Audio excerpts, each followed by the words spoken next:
Sorry? You can hear me? A little bit, yeah. Okay. I just know you don't like headphones, so I'm just turning that down a little bit.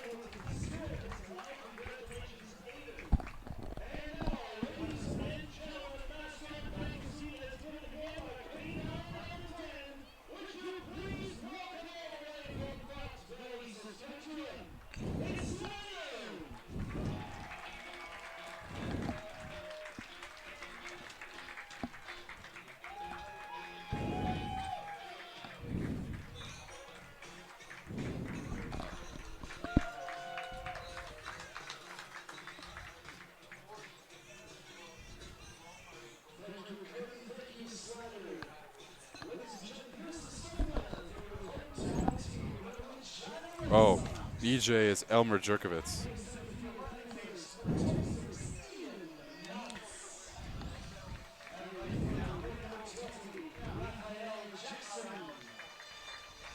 Elmer Jerkovitz?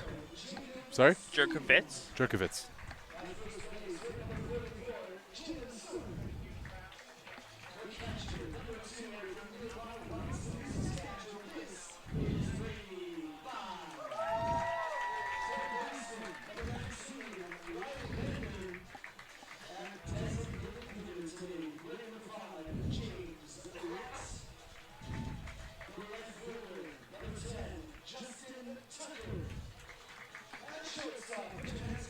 Jordan.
And welcome into Curry Field here in the north side of Regina, Saskatchewan, as we have a Tuesday night matchup between the Swift Current 57s and the Regina Red Sox in the WCBL.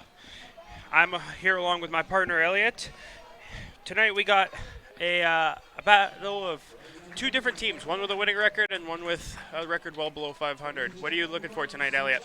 Well, these two teams coming into tonight with different directions, but not exactly polar opposites. You know, those 57s, they're at the bottom of the Eastern Conference, yet to get 10 wins on the year. But the Regina Red Sox, they've disappointed coming into this year, at least in this first half of the season. They're looking to really turn things around. They haven't been able to beat the tougher opponents in their division, like the Medicine Hats and the Saskatoons, as they just came off a loss to the Berries here, where they blew a 5-0 lead, losing 7-5 here this past Sunday. They're looking to avenge their loss and continue their win streak they got in Weyburn the other night. What I'm looking for is Swift Current to maybe take another one away from Regina, as they did the last time they came to Curry Field a couple of weeks ago. Regina, they're going to have to be on guard, and they're bringing out a lineup that can do just that, as are the 57s. Yeah, and just quickly to run through that lineup that's going to look to take another one from the Regina Red Sox. Batting first and playing in left field, Silas Hilton. Batting second and playing first base, Gus Cone. Batting third and playing third base is Wilmer Henriquez, pardon me. Batting fourth and in center field, Jose Ayala.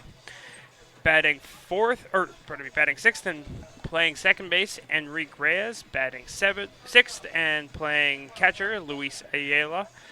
Batting seventh and playing shortstop, Trig Mapes. Batting eighth and playing right field, Braxton Vale. And batting ninth, Easton Bailey. And he will be DHing tonight. They will be going against the Red Sox pitcher, Colton Bank. What do you got on Colton Bank there, Elliot? Well, he's the guy who's mostly come out of the pen for the Regina Red Sox. He's a Regina kid. Does have 1 save on the year and 5 total appearances. This will be his 6th appearance of the year and his first start of 2025 on the year. He's had some pretty impressive statistics. Only 7 1/3 inning pitch, so pretty small sample size, about 10-3 in terms of a strikeout to walk ratio, which is what you're looking for from a guy coming out of the pen, a guy who deserves to start a busy week for Regina. In his last appearance, which was a 10-12 loss against the Berries, he went an inning and a third, allowing no runs, no hits, no walks, and striking out 3 across 5 batters faced. First pitch from Colton is a strike swung on by Hilton.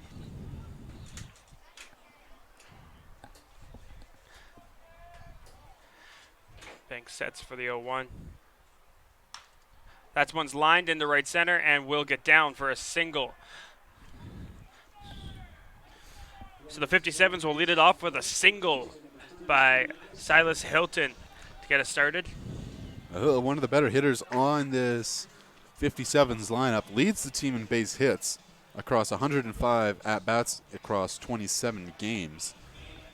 So played a majority of these contests for the 57s has Hilton, and that's why he's leading off, because he can do stuff like that. Bit of a wind coming in today, coming in towards center, towards left, I should say.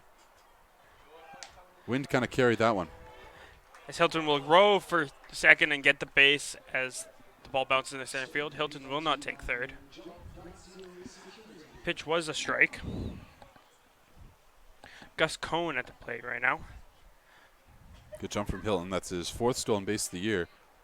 It's been a bit shaky on those 4 stolen bases now, but he's been caught twice. And he didn't get the best of jump there. By kind of just double clutched on the throw down. And quickly there's a runner in scoring position.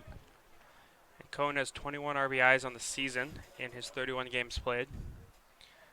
The pitch from Bank. Swung on and missed by Cone.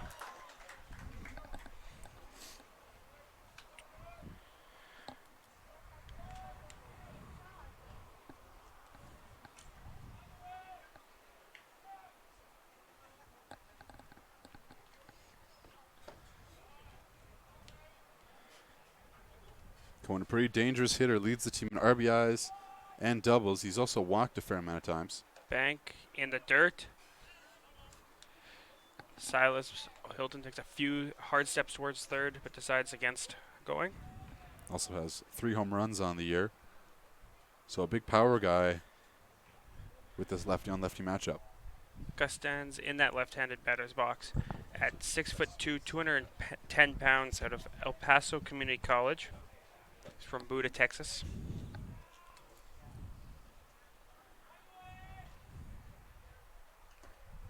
That one swung on and missed. Said caught by. And that is the first out of the first inning. Strikeout swinging by Colton Bank. While we're after our first out, we'll go across the field. Jordan Tucker in left, Ian Monson in center, and Raphael Jackson in right. Riley Bender at third, Matthew Fox at short, Jacob Steele at second, John Seward at third. Jalen Seward at third. Sorry, I can't read my own writing right now. And Brady Bye behind the plate.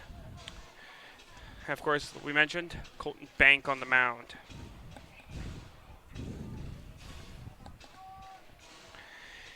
In the box right now is Henriquez. Well, Henriquez, another power guy. 8 home runs on the year.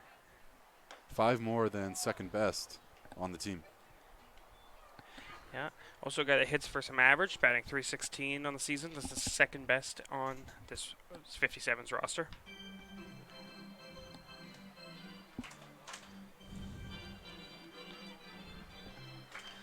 A little mound visit between By and Bank as they try to figure out what to do on this 1-1. Now, one thing to note with Colton Bank is he hasn't gone too long in many games. His longest appearance this year was 4 innings.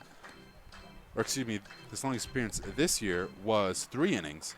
And that was in a 13-9 win on June 13th against the Weyburn Beavers, where he allowed a run on 4 hits.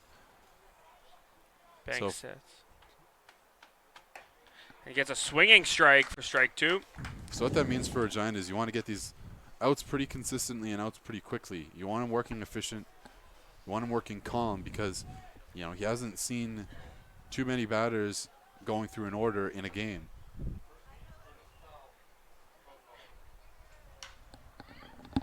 And you've mentioned that it's a busy week here for the Red Sox, so maybe why Colton Banks get an opportunity here to start the game instead of coming in out of the pen like he usually does. Yeah, exactly. I mean, they'll play these Swift Current 57s here on Thursday. That's just 2 days away.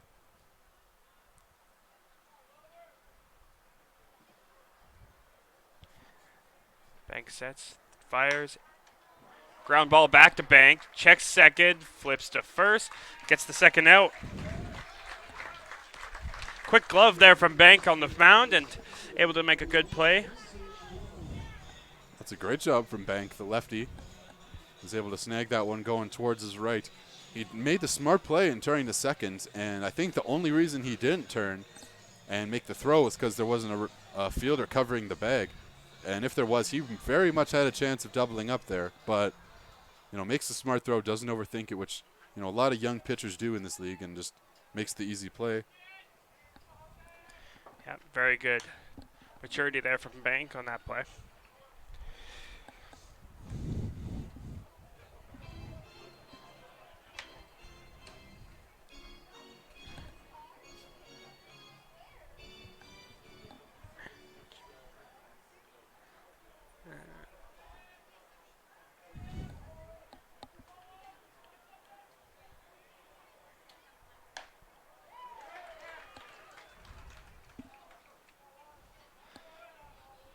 So now Bank on the verge of stranding that that leadoff single there. It's an 0-2 count, 2 outs. The pitch, high.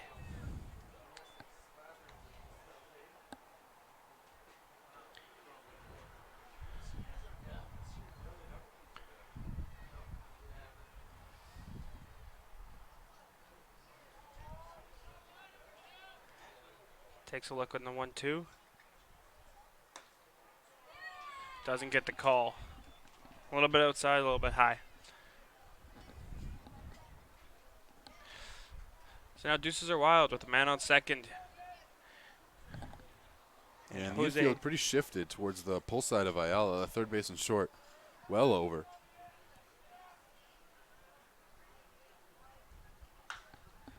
Fouled hard into the third base side, but well fouled. And Ayala, he's a pretty veteran hitter for the 57s, a returning player. Pretty good as well, batting .272 across 32 games. So he's played every single game for the 57s, and he's been pretty reliable as part of that, 20 RBIs on the year.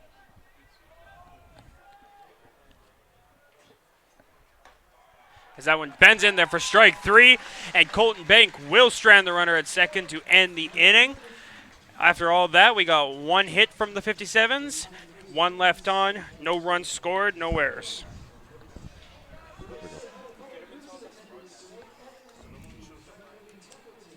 Oh, okay.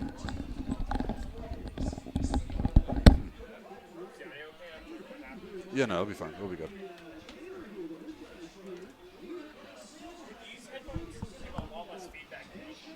I guess, yeah. Yeah, I just turned it down a little bit too. So, and I'm a little bit better when I hear myself. So I don't know. It's I just find it. hear myself, I get all screwed. Like, I can't. Yeah, you're good. I'm stuttering over my words. If you want to turn it up a little bit more, we can. No, we're good. I'm good. I'm good.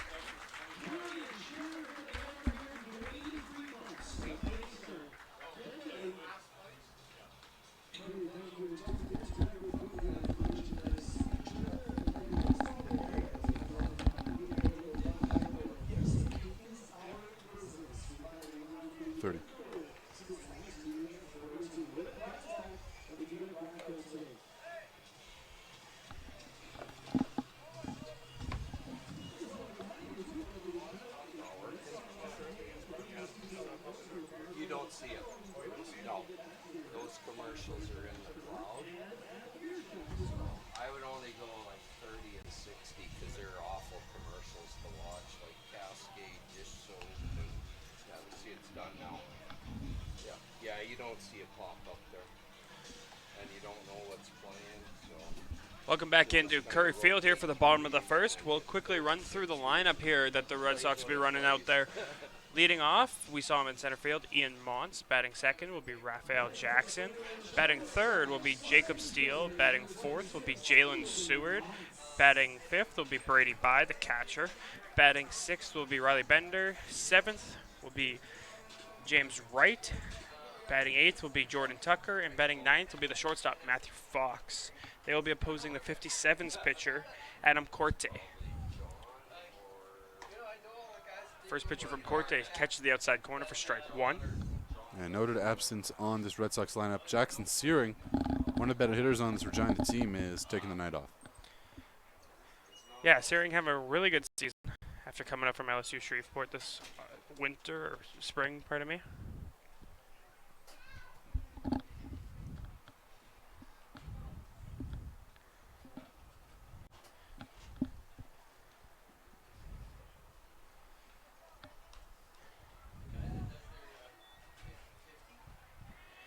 Montz, a rather newcomer to the Regina Red Sox lineup. He only has 32 at-bats in his 8 games played. This will be his 9th game. 5 runs on 8 hits, 250 average, 1 RBI, 4 walks, 14 strikeouts.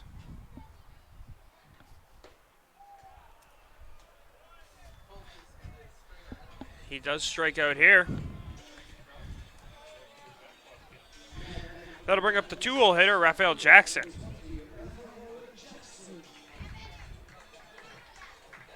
Pretty rock solidly reliable for Regina, both defensively and with the bat.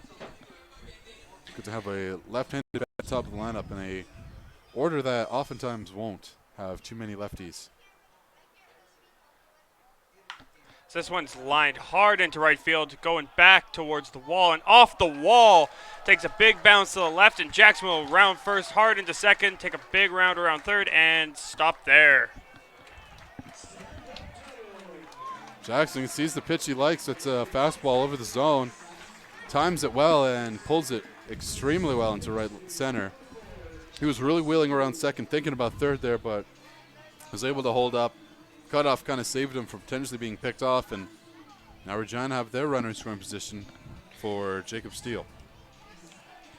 And quickly, the defense for the 57, Silas Hilton, Jose Ayala, Braxton Vales, the one unable to track that ball down, Wilmer Henrique, Trig Mapes, Enrique Hayes at second, and Gus Cohen at first, and Luis Ayala behind the plate. This one's grounded hard, but foul to the third baseline. And on the mound, Adam Corte, star number 7. He's made 8 appearances on the year. He does have 1 save, but otherwise has a 2.45 ERA. Corte pitches, bends one over the plate for strike. Corte also a 2-2 record. A 27-13 strikeout to walk, and his last appearance came in a 13-2 win against the Miller Express, going 5 whole innings, allowing 2 earned across 5 hits and 3 walks. Corte will deal to Steele. Steele Takes a look outside. Count will go to 1-2. Corte has been an inning eater. He's eaten up 40.1 innings. So a pretty good starter coming out of the pen. Excuse me, starter coming out to the mound for the 57s, I should say.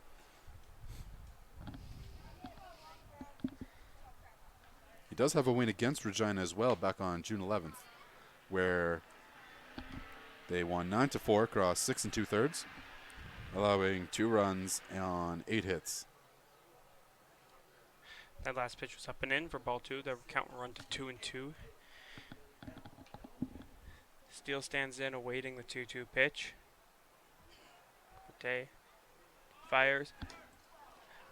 Jackson takes third on the swinging strike 3.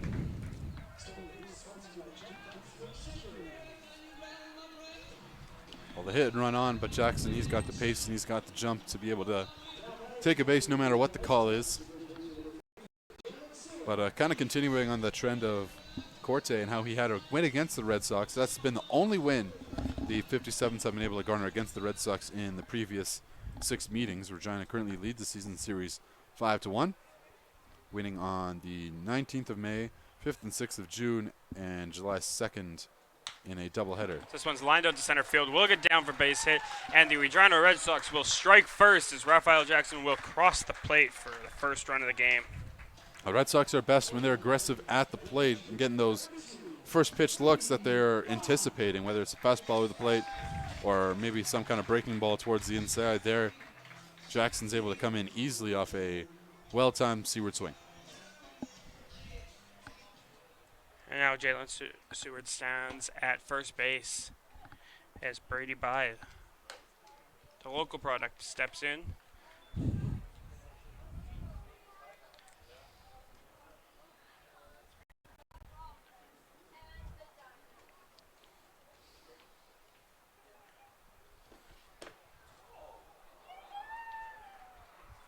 Brady Bye this season, 3 home runs, 18 RBIs, a .329 batting average, 8 walks to 11 strikeouts. That's from a catcher position. That means something in baseball. It's hard to hit out of that catcher position. You really work your body hard just catching alone. So this one's lined into center field and will drop in front of the center fielder, Jose Ayala, for a single.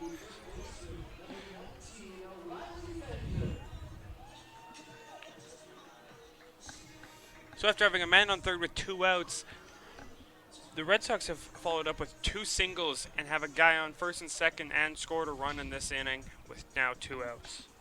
Riley Bender will step in.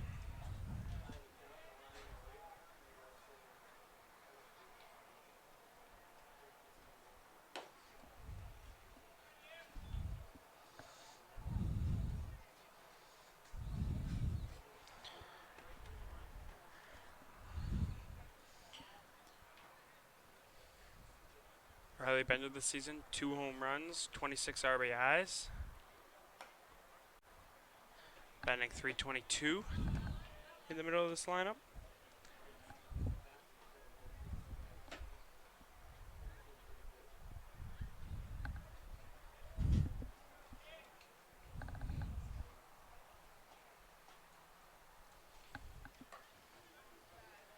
So that one's outside. Counter run to 3-0.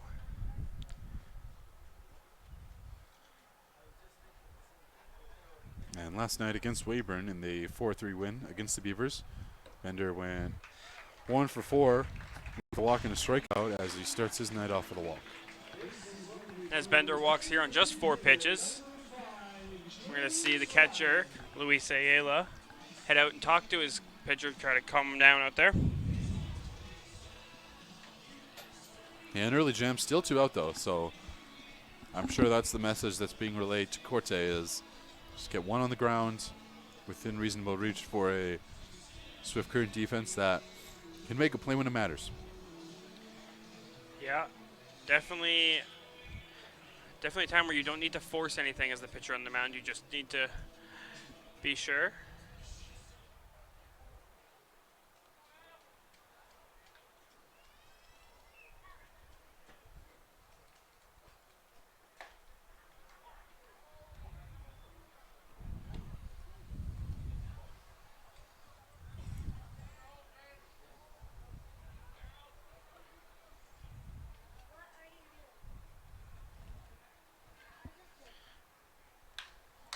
This one's lined into right center, gets down in front of the center fielder.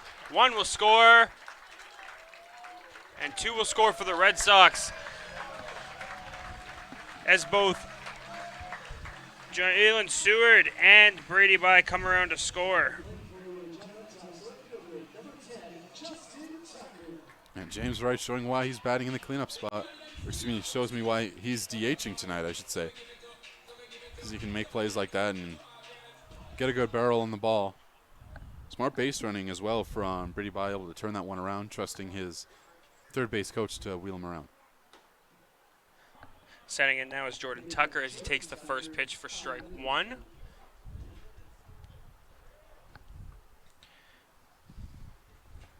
Now, if you're Corte out there and you've had the Red Sox on the brink of not scoring and now they've scored 3 and they have 2 on, what are you looking to do here? I'd imagine you just want to keep things over the zone. Even though it feels like the Red Sox have kind of beaten up on you, it's still only 3-0. Play still at any base, and you're only one pitch away from getting out of it. And Corte knows he's reliable. You know he's got to win against this team. And he knows that at any moment he can, turn this game around. So getting beat up about this early is not going to do him any favors, but that's easier said than done. Yeah, no doubt. It's definitely taxing to know that you were that close to getting out of an inning as a pitcher. And now you're just one pitch away from walking and loading the bases for a second time this inning to the 8-hole hitter of this Regina Red Sox lineup.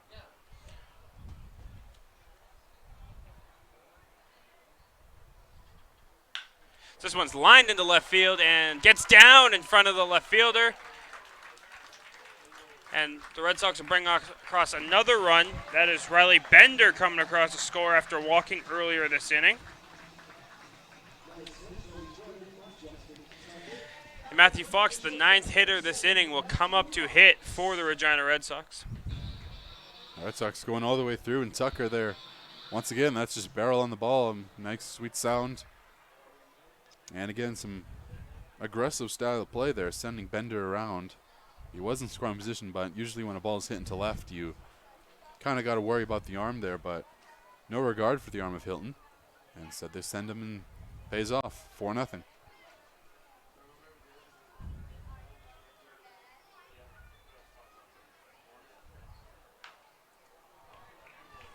This one's grounded down to second base and slide and flip. They're calling an interference anyway, so either the runner or the batter runner is out. Either way, the inning will end. As the Red Sox bring up 9 and score 4 on 5 hits and no errors made.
Welcome back in here at Curry Field on this Tuesday evening as the Swift Current 57s come back up to hit, and their 5-holder Enrique Reyes will lead us off, followed by their 6 and 7 Luis Ayala and Trig Mapes following us up.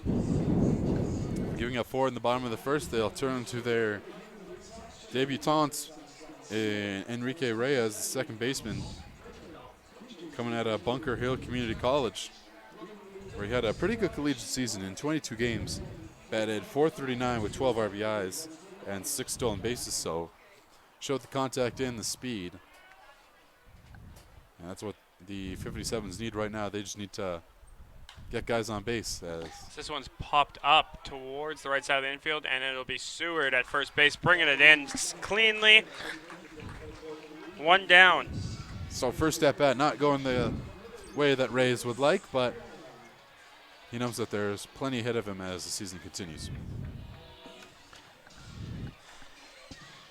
And if they're the 57s, you know being down 4-0 in the first inning is obviously not ideal, but you want to be able to claw back against a Red Sox team whose pitching is really their strength. That's taken by Ayala on the outside of the corner, or outside of the zone.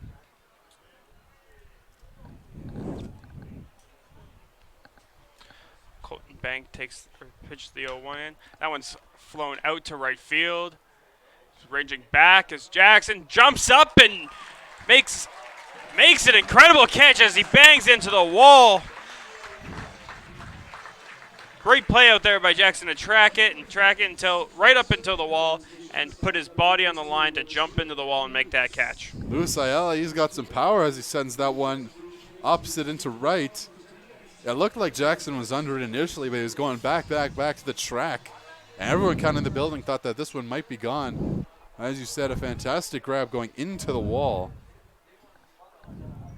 The spatial awareness from the right fielder, that's something you need at that position, and shows that he's got it there for a big second out. As that first pitch of the at bat is in there for strike one. Mapes lines this into left center field, and that will drop for a base hit. So a 2-out single by Trig Mapes.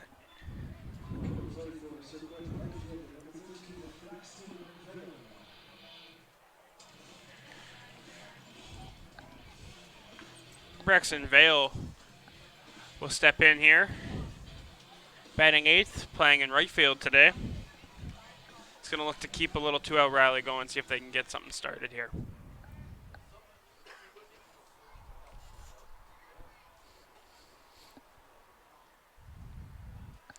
Back pick. Pick-off attempt there to first base. So far, Bank, he's looked pretty good across an inning and 2/3. I think that evaluation period internally for the Red Sox is going to kind of take place around the 3, maybe 4 inning mark. See how much longer he can go, and if the Red Sox want to keep him out there for the full start or if they want to make this somewhat of a bullpen game. And a lot of that can depend on the score of the game at that time too. You know, if it's a really close game and he looks fatigued. So this one's looped into left field but will fall foul. If he's, as I was saying, if he looks more fatigued and it's a close game, you might think about pulling him early so that you don't give up a big inning. But if you think he can push through for a couple more batters, you might leave him in if it's a larger lead. Spank sets, takes a look at first, and fires. Swing and a miss. So the count we're on to 1-2. Now again, Bank just one strike away from keeping this a scoreless game for the 57s. Up to 25 pitches in this game. That one's outside for ball 2. And once again, Red Sox utilizing the shift. Obviously, second and short can't go across the bag, but still a pretty heavy lean from all the infielders to the pull side of Vale. Vale swings to strike 3, and that'll end the inning.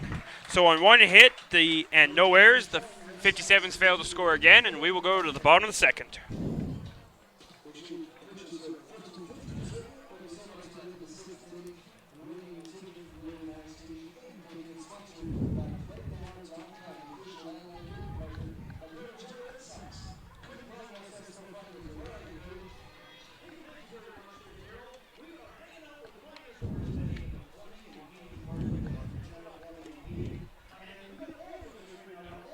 So I decided I was going to build a little MLB parlay tonight.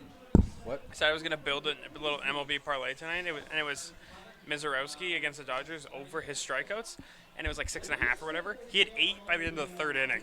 That's insane. He's so good.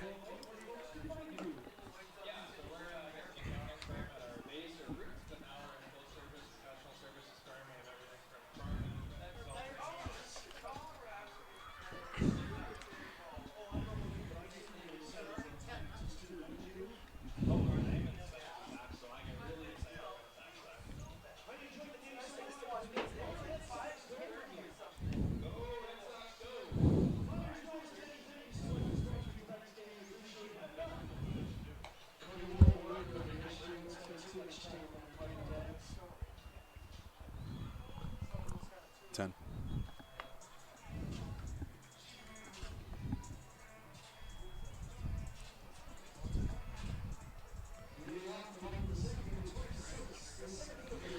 As we come back for the bottom of the second inning here in Regina, we'll start the inning where we started the last, at the top. Ian Montz, Raphael Jackson, and Jacob Steele for the Red Sox. So that one catches the bottom left corner, for strike one. So that one comes inside and hits Montz. And he will take his base. Almont has done a decent job, but still kind of struggled to get on base. That's certainly not the optimal way to do it, but he'll take it nonetheless. Yeah, when you're struggling a little bit, not like you said, not super bad, but struggling a little bit to start your campaign with a team, you'll take any way to get on base. He definitely has a lot of potential. He had a fantastic college season, and Red Sox, they'll take their time when it comes lined out to center field. Montz will round second, head to third. The throw will come in, and he will get in standing. And Jackson will slide into second base as the throw was not high enough and the scoop was not made. Well, that's what I was going to say. He has a lot of potential. He has a lot of speed, as we see Montz. Well, most guys on this team would be staying put at second. He goes to third, and that allows for another speedy guy at the top of this lineup to come around second. And now the Red Sox threatening again here with nobody out in the bottom of the second inning, already up 4-0.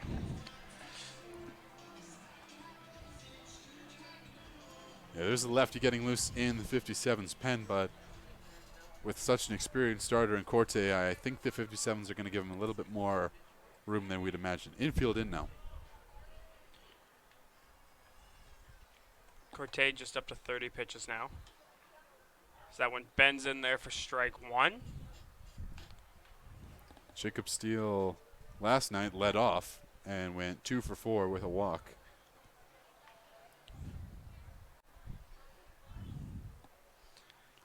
Feels like Rapathako's putting a lot of these newer guys towards the top of the Red Sox lineup, like Steele and like Montz. Yeah, they come up here and he puts a lot of trust in them to get rallies started, get things going early, and clearly they were able to do that in the first inning. And here we are in the second inning, threatening Steele up to bat and a 1-1 count.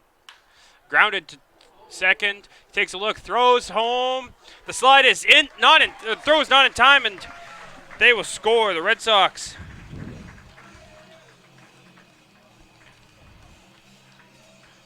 Well, it was the right play from Reyes to check over to third, and Montz coming home. Throw was definitely a little bit high, so Luis Ayala had a tough play trying to come down and make the tag. Yeah, and with a fast guy like Montz, sometimes a ground ball to second there with the infield in, not always the optimal choice to go, but Montz saw that he had enough speed, and clearly he did, sliding in safely to make it a 5-0 ball game here in the second inning. As Jalen Seward steps in and flies one into center field. This one is back and over the center fielder's head.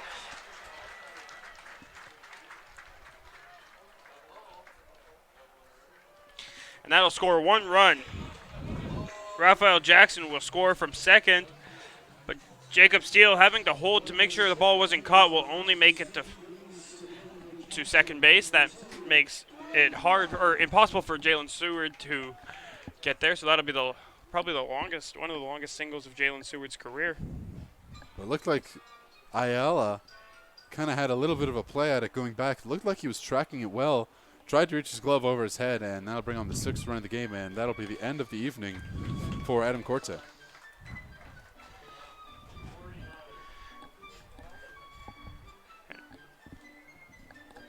Also, it's Seward. Seward, not Seward. Okay.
Welcome back into Curry Field as we see a pitching change in the second inning for the 57s.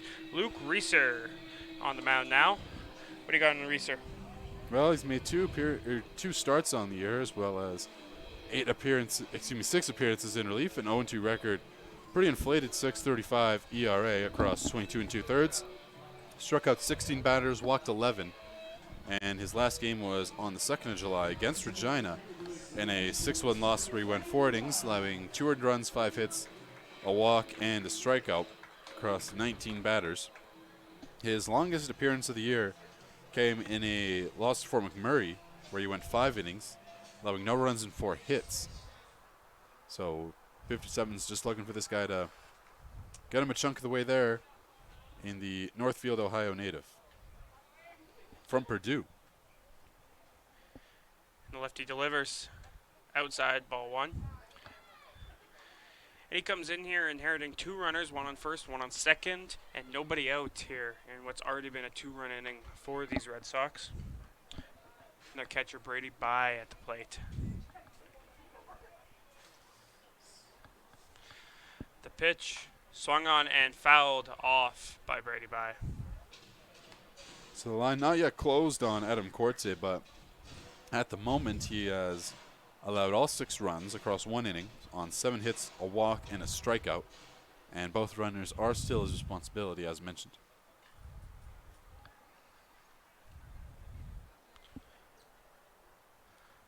Bye steps in for the 1-1. Reeser looks at second and delivers. That one misses for ball 2.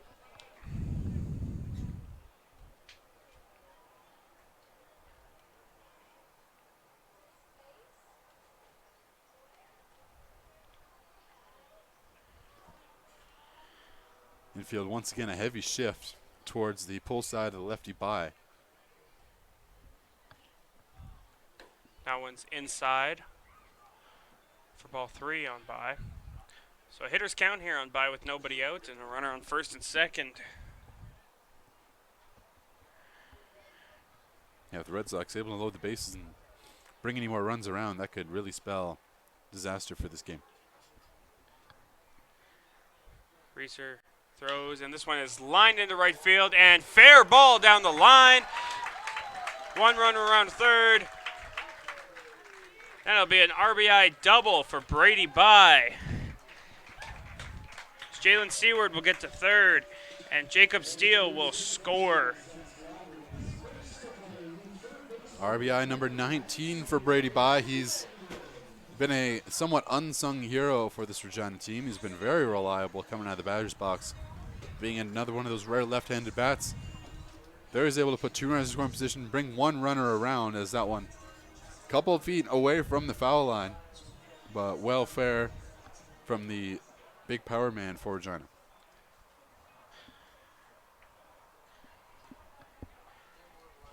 Now Reeser delivers. Swung on and missed by Riley Bender. Going back to Brady Bye's 19th RBI, it's already more than he had all of last season. He did only appear in 27 games last season with 86 at-bats. This year he's at 81 now in 21 games. This one's grounded out towards short, grabbed and thrown. It'll be a 6-3 put-out, but it will also score a run. So an RBI ground out for Riley Bender. This is going to be a tough play for the shortstop Mapes, who thought about maybe throwing over to third and catching the runner, but the ball bounced right through him, and that was going to be a tough play. So he'll end up making the throw to first, bring another run around, and 8-0 is a lot better of a lead for Regina.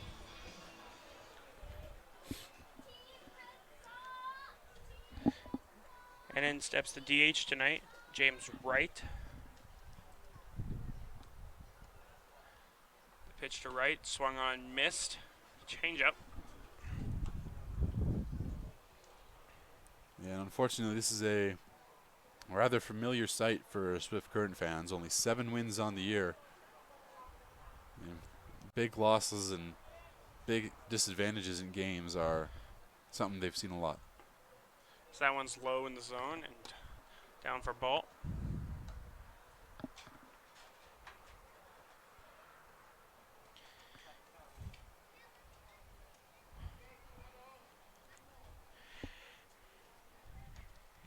And not just the fans either, but the players, being 7-25, of course, as this one's low, can't be as easy coming to the game as if you were even 500 on the season, coming to the ballpark every day.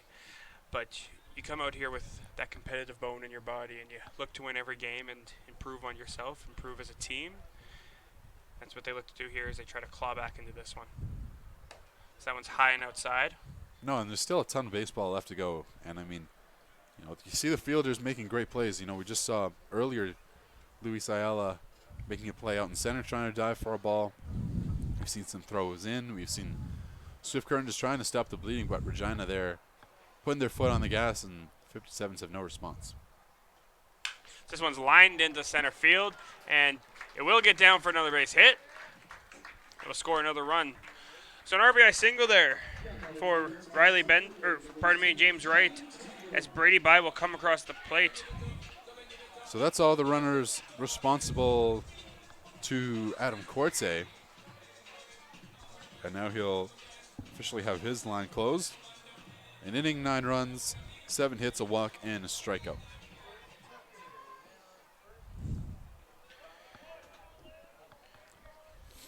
And still only 1 out. Sorry. Jordan Tucker, the hitter here. So that one's low. Wright takes a few hard steps, but decides it hasn't gone far enough away, and will return to first base.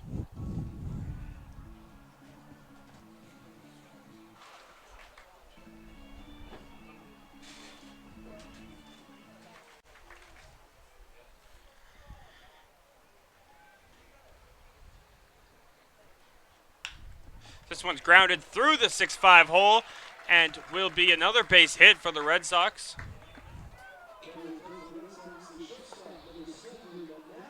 Well, when it rains, it pours, you know, and Regina, they're just stringing a lot of these hits together. And we're only 2 innings in, not even 2 innings in, almost 2 ways through the batting order. And almost every single man on the Red Sox lineup has reached base, except for one, and that's this man, Matthew Fox. Yes, Matthew Fox grounding out to the second baseman in his last at-bat. Looking to join the hit party here. So that one catches the zone strike 1 to Fox.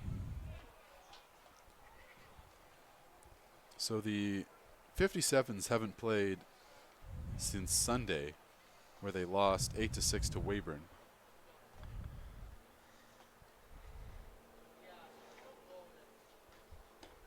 Fox takes a look at that one outside. Matthew Fox, during the middle portion of, or what has been the middle portion to this point, went on a little streak there where he has averaged it below 300, which is rare for a guy like Fox. He's usually above 300, and now he's back up at that 308. This one's lined into right field and over the right fielder's head and bounces to the wall. As they wave around another runner, and holds him up, and Fox is now cutting a rundown in between second and third. And they're just going to take the out on Fox. He will get an RBI double, but tagged out. Well, Tucker was given the stop sign coming around third, and he's kind of asking why. Because that ball was hit super deep. He wanted the chance to maybe come home, and Fox thought the exact same thing. He ends up getting caught, so it's the RBI double, but he's caught trying to extend it into 3. And that'll bring to the plate Ian Mons for his third at bat of the game and only the second inning. This game has gone to 10-0, and the Red Sox have blown it wide open here early. So that one is low and bounces in for ball 1. So as it sits, there's 2 outs in the inning. Jordan Tucker stands on third. And we have Ian Mons at the plate. Mons tonight 0 for 1. He was hit by a pitch in his last plate appearance and struck out in the first inning. Swings at that one, low. And that one's back pick to third, but Jordan Tucker slides in rather easily. Smart play from the catcher, Ayala. Enriquez on his game as well, trying to catch an aggressive runner that they know is now pretty aggressive in Tucker. Yeah, and as you said, Tucker wanted to score in the last play, so.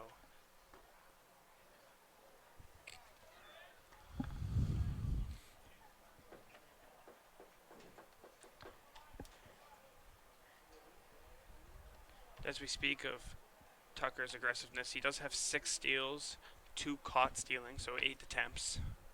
So that one swung on and missed. The count run to 2-2.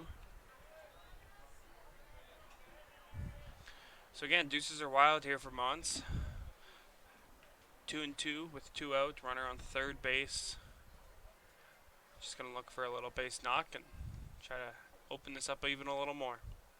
The pitch. Swung on and missed, and that'll do it for this inning. Strikeout. The 57s will come up to bat looking to change their tide.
Welcome back in here to the third inning at Curry Field as the 57s bring up their 9-hole hitter and DH, Ethan Bailey.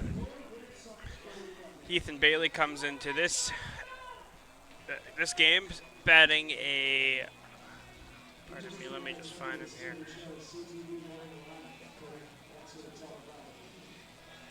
Batting at a 269 clip.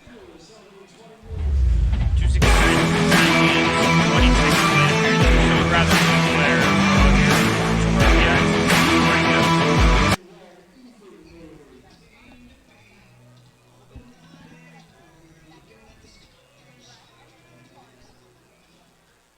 Ethan Bailey, a righty, standing at 5'10", 175 pounds. Garden City Community College. This one's lined in the center field and will get down for a base hit. A leadoff single for Ethan Bailey and the Swift Current 57s.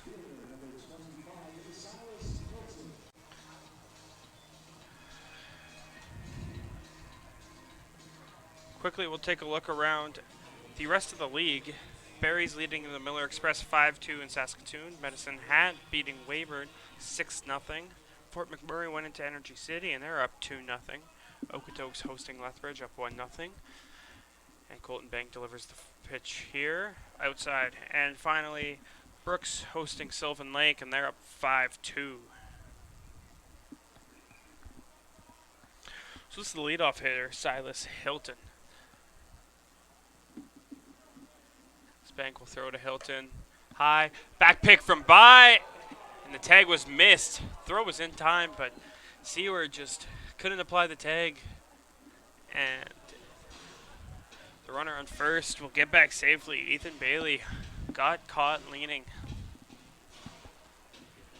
Getting away with that one there.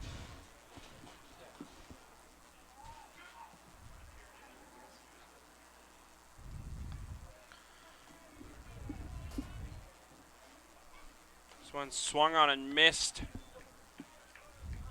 for a strike.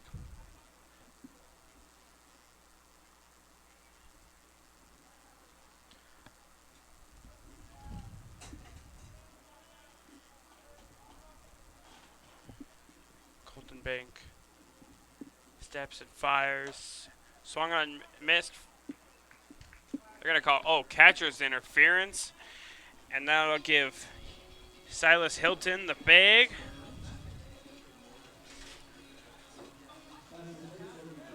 And Brady By is going to have to step aside for just a second here. Take a look from the trainer.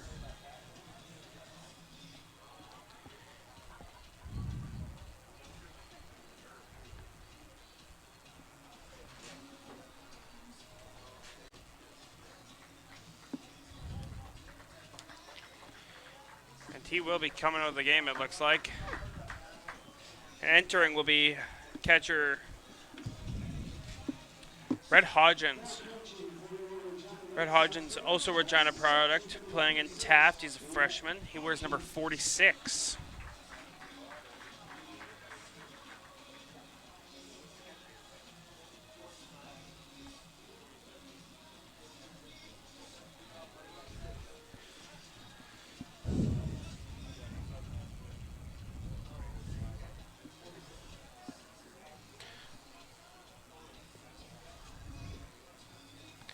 By knew right away that he was going to have to come out of this game. He felt something when he got hit. Clearly didn't look good, but he didn't fall in any pain, so we'll have to see if we can figure anything out. So that one's grounded right and foul.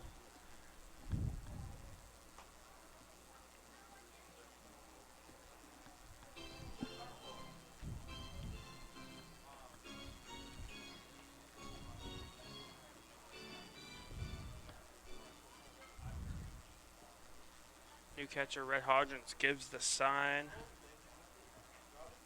And Banks. Low and away.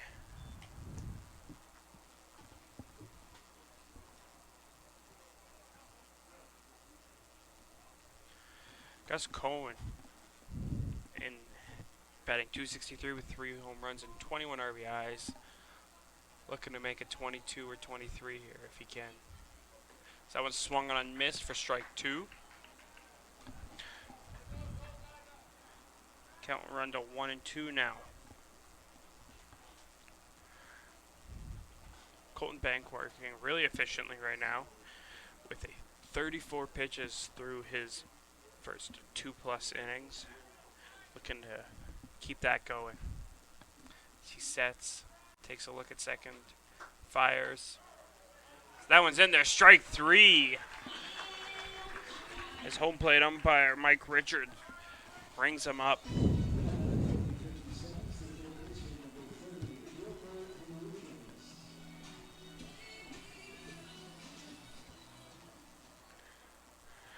Wilmer Enriquez steps in here. Enriquez grounded out to the pitcher, and Colton Bank made a really nice play on that last one. Swing and a miss, strike 1.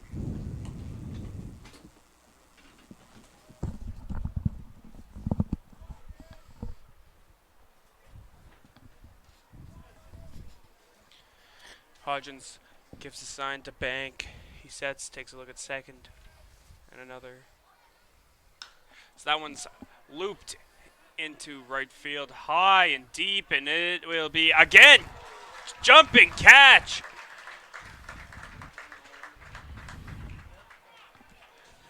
Another amazing catch out there in right field by Raphael Jackson.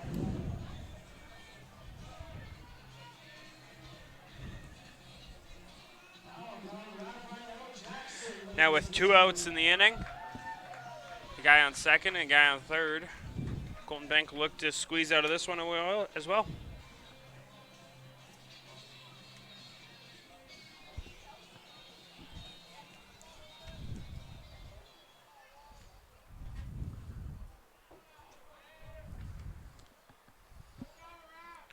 Colton Bank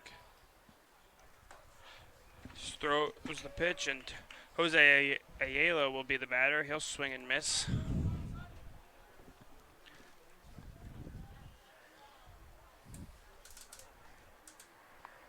Ayala looks down at Bank. Fouled one up and out of play. The count climbed to 0-2.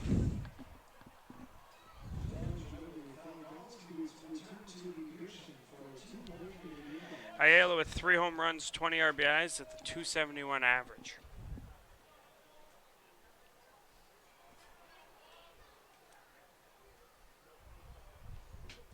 Gonna look just to put one in play here.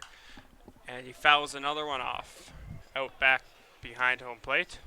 It feels like after Bank getting into a little bit of, I guess, a jam with 2 runners coming on and his catcher coming out of the game, he's responded pretty well with the strikeout. Once again getting help from his right fielder, and now on the verge of getting out of it. And the pitch again. Grounded to third. Bender grabs it, throws, and makes the play. So after 1 hit and a catcher's interference, nothing else for the 57s, and we'll go to the top or the bottom of the third.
Welcome back in here to Curry Field as we go to the bottom of the third. And for the first time in this game, it won't be the leadoff leading off an inning, it'll be Raphael Jackson, who's made 2 great plays out in right field, and he has doubled both times up and stolen third once. Yeah, it's been a good day for Raphael Jackson. Is now the Red Sox, if it's not already, they're looking to put this one pretty well out of reach. Jackson takes a look on the outside corner for strike 1.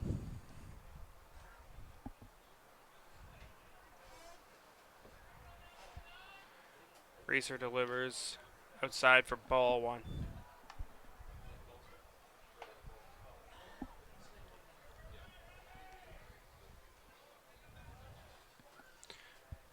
Another pitch.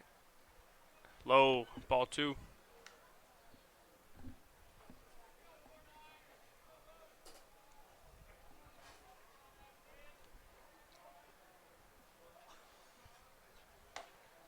That one catches the inside of the zone for strike 2. It'll be a 2-2 count to Jackson as he turns towards the home plate umpire and asks where he had that one, if it bent back over. So that one's grounded up the middle and will get through the hole. So that'll be a single. And a 3-for-3 day in just 3 innings for Raphael Jackson. Yeah, it just feels like the bats are humming for Regina. These are the games they know that they need to take convincingly, just like they're doing tonight. Take some of this momentum into Moose Jaw, take some of this momentum into Saskatoon. Those have been the games that have tripped them up. And there's going to be some regret on these past couple of games they've lost against them, but after a night like this, they know they can look forward with optimism. This one swung on low, ball 1.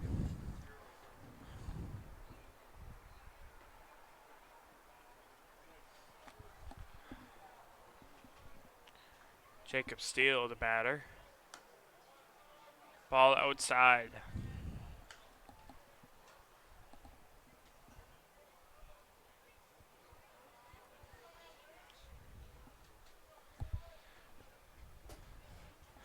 So as Reeser steps towards the plate, he deals the ball low.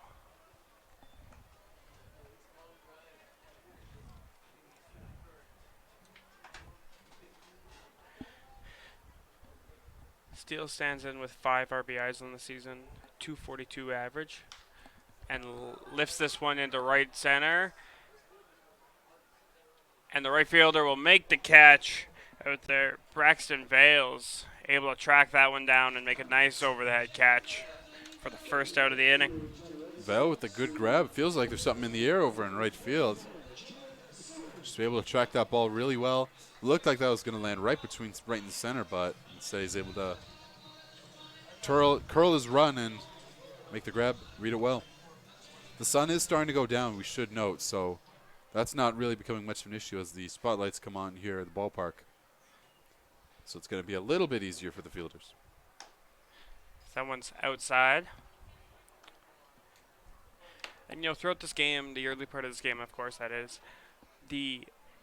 those kinds of balls that were just hit by Steele seemed to be getting over the 57's head, but at that time, Vale's able to track that one down. This one's grounded up the middle, taken by the second baseman, stepped on 2, and delivered for a double play, a 4-3 double play to end the inning.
Welcome back here to Curry Field as we enter the top of the 4th inning, and up to the plate will be Enrique Reyes, Luis Ayala, and Trig Mapes. And they'll face off against Colton Bank once again.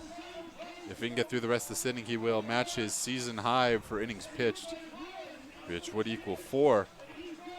And pitching to a new catcher in Rhett Hodgins as well after Brady Bye leaves the game after a catcher's interference that looked to have injured his right hand, or left hand, excuse me.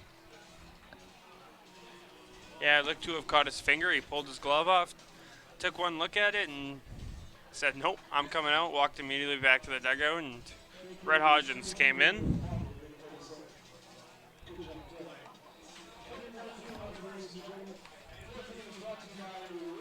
So Colton Bank so far tonight has only given up 3 hits, has struck out 4, and has gotten some help from his defense as well. So, you know, you can't ask really for too much from a guy making his first start of the year, and this has been an impressive outing.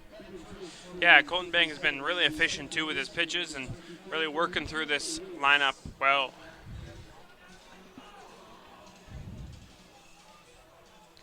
Enrique Reyes steps in, made the double play there at the end of the bottom of the 3rd to bring up this 57s lineup ready to hit. So that pitch is in there for strike 1. And of course, that was the first inning that the 57s were able to hold the Red Sox scoreless this game, thanks to that great double play out there by Reyes.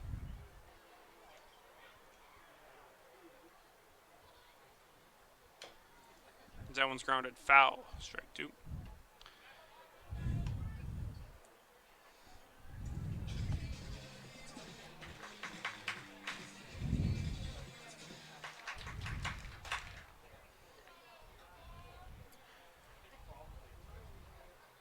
So as Reyes steps in for the 0-2 pitch. That is swung on and lined out to right field. Jackson goes back, and it is gone.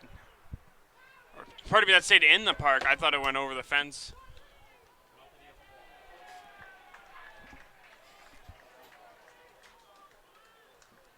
I didn't see it hit up against the white sign, and I thought it went over. So that'll be a leadoff double for Reyes.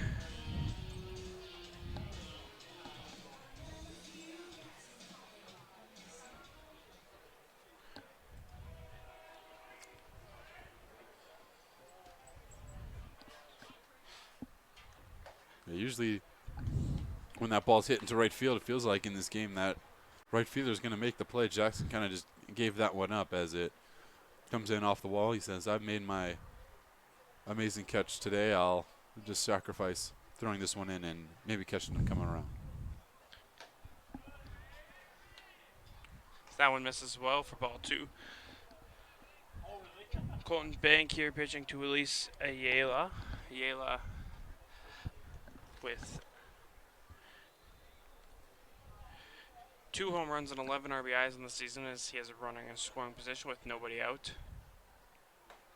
So that one bends over the plate for strike 1, and Ayala will take a look at it.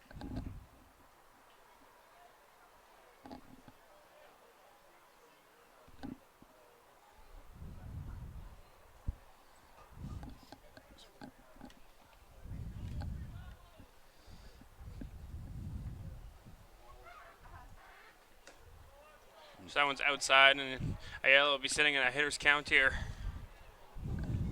Well, usually in 10-run ball games, you kind of see the strike zone expand a little bit. Bank trying to work that one, but unable to earn it. Yeah, and that was a good take by Ayala to know his strike zone and know what the ump is calling. And this one is fouled off straight back over the fence.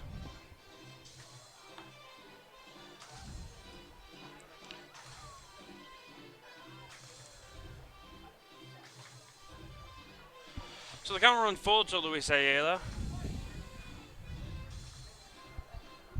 With nobody out and a man on second base.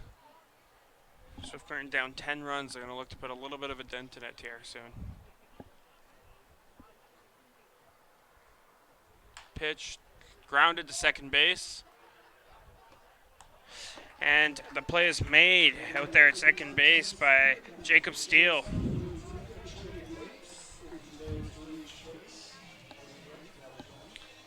But it will advance Reyes as he will trot over there to third base, and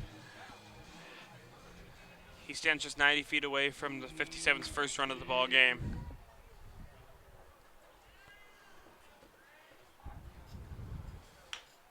This one's grounded to third. Bender takes a look, but then ultimately just decides in a 10-run game he's going to throw to first, take the out. Yeah, Bender thought about it. He took that look and thought, well, the play would be tight for sure, but you get a new catcher coming in the game. Hodgins, he's come into the game a couple times to catch, and he's shown he's been a little bit cold defensively, making those kind of snap plays. So he likes to allow the one run to come across. The double-digit lead is now erased. It's now a 9-run game. And take the safe play at first.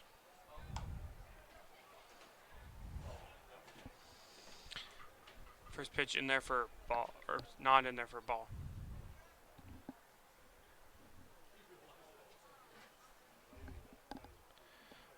So Braxton Vale steps in. He made that play in the right center field in the last inning, as that one's high.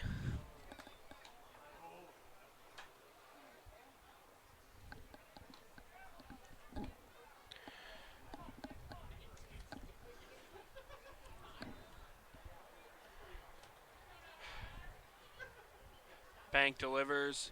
Swung on and missed by Vale.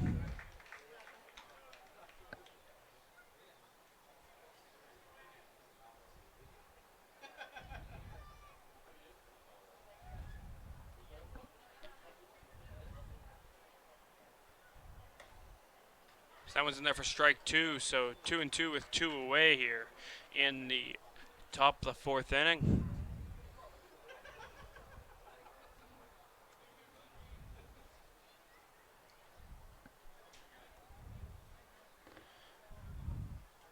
Bank will look, deliver. That one is lined into left field and will get down for a base hit. Vale will round, take a look, but ultimately decide to stay at first, which is probably the wise decision there. Now up to 55 pitches is Colton Bank as we get ready for the end here of the 4th inning with the runner on. So, and I say this after he's allowed a base hit and a run to score. A pretty successful night so far for Bank. If he were to get pulled after this inning, I'm sure the Red Sox would be pretty happy as he faces the 9-hitter here. Yes, and as you mentioned, the 9th hitter, Ethan Bailey, steps in.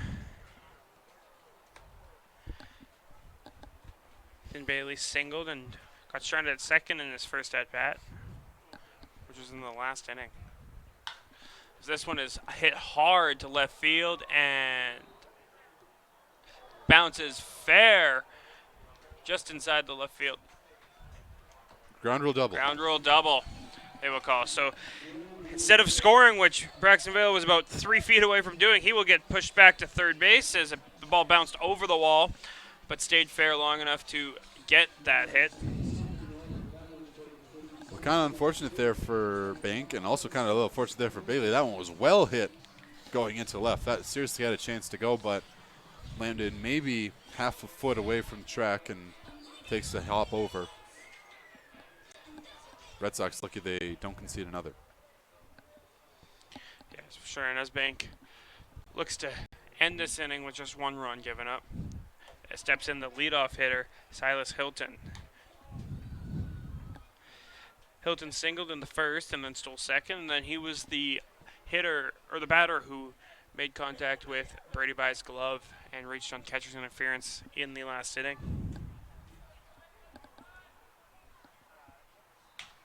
And this one's looped but caught by the second baseman, Jacob Steele, and that'll end the inning. So on 3 hits and only 1 run scored, no errors, that'll end the top of the 4th.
5.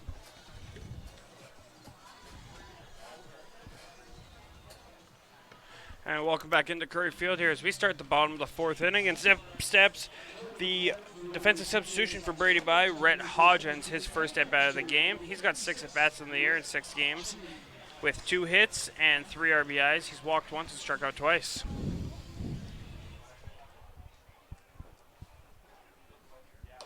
That one's high and inside for ball 1.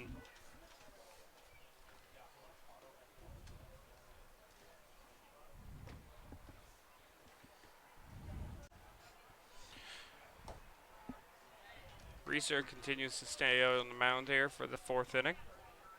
Hodgins only 6 at-bats on the year, where he is 2 for 6. Does have a pretty good 3 RBIs for his small sample size. That one's high and inside. So now a 3-0 count to Rhett Hodgins.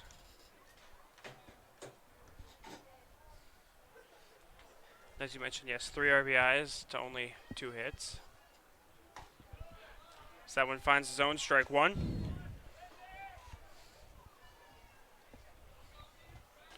So Hodgins now here in a hitter count. The pitch comes in, he swings on and lightly grounds it towards third. The throw will be in time. Rhett Hodgins tried to leg out an infield single after a weak ground ball, but could not get there in time. And a good play by the third baseman to make that. Enriquez, fantastic barehanded running coming in. You know, for a lot of these teams, this grass on the infield can be a little bit tough for them to field off of. A little bit longer than turf and tougher to field on and read it than dirt. So Enriquez knows he has to come in. Makes a strike of a throw to be out the runner. That one's in the dirt. Ball 1. Riley Bender, the hitter here.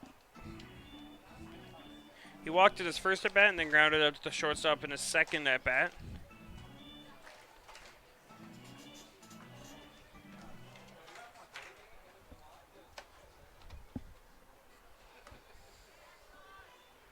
It's 321 on the year. 2 home runs and 26 RBIs.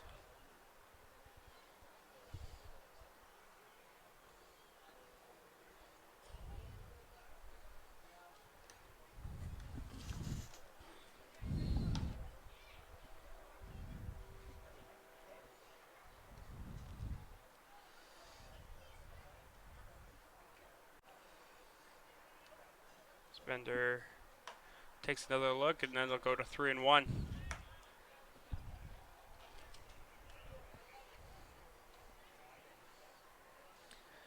That is Reeser's 42nd pitch of the outing through 2.1 innings.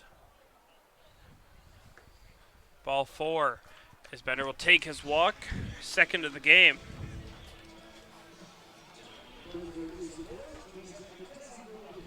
And then steps James Wright. James Wright last time up singled with an RBI and later came around to score.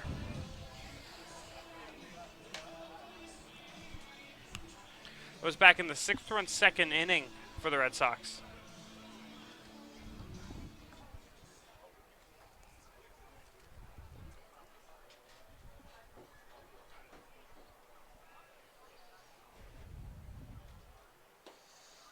That was in there, strike 1.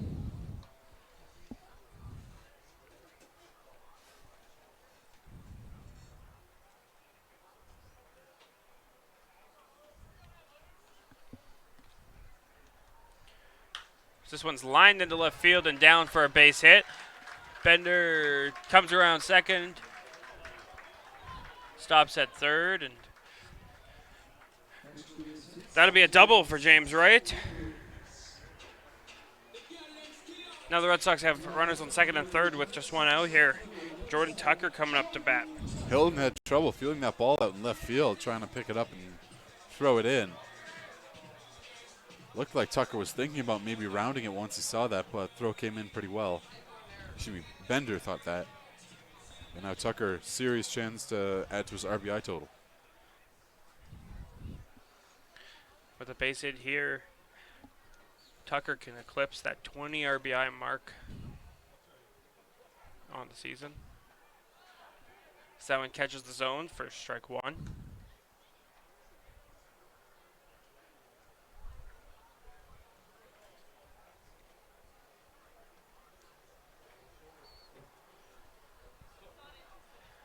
Reeser sets, fires, and hits. Tucker.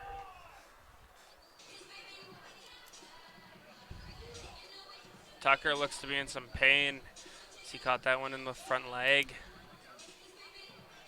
This one hit him on the inside leg, the left to the righty Tucker, and he is going to need some attention. Putting no pressure on it. This could be very bad.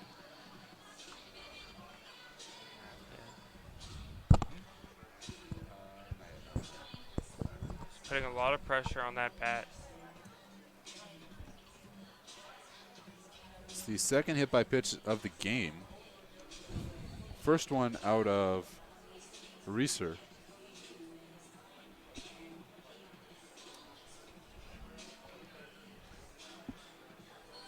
Seems to have taken off shoes, so looks like. Sorry, maybe that's his ankle guard. But either way, it looks like he's trying to stretch out that ankle. See if he can continue on. Red Sox have already made one substitution in this game. And being up 9, this is the last thing that they're kind of looking for.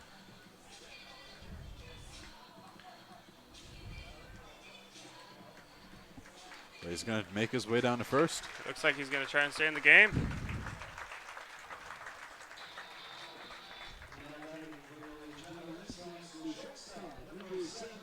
Did you see Reeser walk over to him and kind of give him a "my bad"?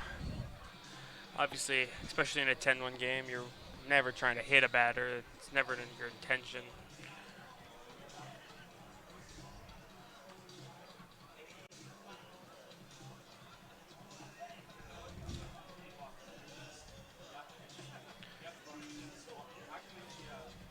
His home plate umpire kind of cleans off the plate and gives Tucker some time to figure out if he can for sure stay in. Gives the umpire the thumbs up and looks like he's going to continue to play. So with that, we'll step up the shortstop, Matthew Fox. Matthew Fox stepping up with 1 out and bases loaded here. He's a double where he got tagged out in between second and third, and he grounded out to the shortstop in the first inning. That one catches the zone for strike one.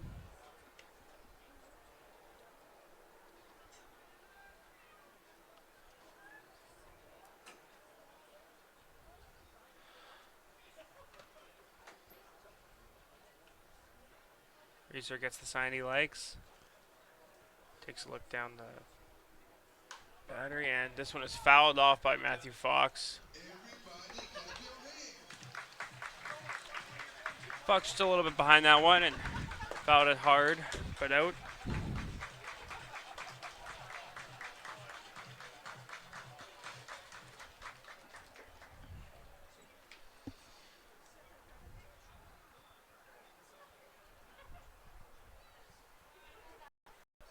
The kick and the throw, ground ball to third. Ball almost hits him in the chest, and the only play will be at 1 because of that, so a run will score. Riley Bender will come around to score.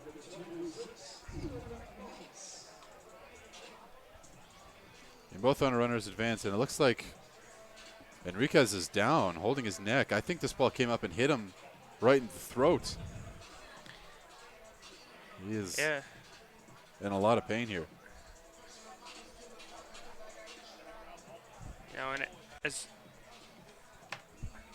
this game has now reached 11-1, this is not what you want to see. Of course, the last batter, Tucker, getting hit in the foot, going down in some pain. By earlier in the game in some pain. And this is a risk we take, but in a game like this, neither team wants to see these injuries, of course, in any game. But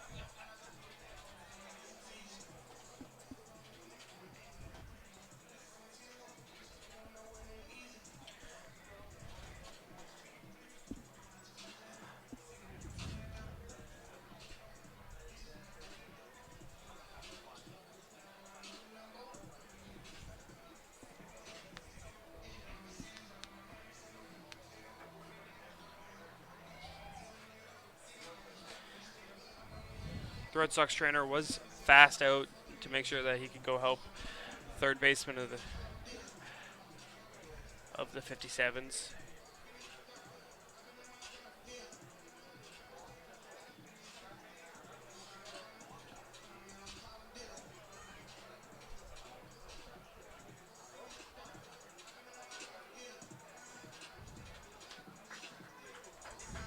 So he gets up, takes a few breaths, and see if he tries to stay in this game.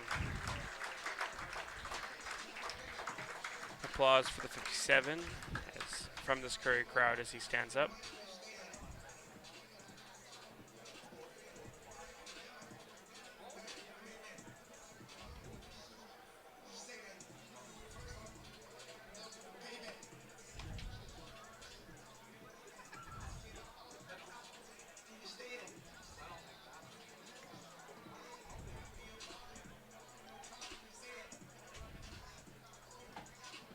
Now it looks like he's going to stay in this game.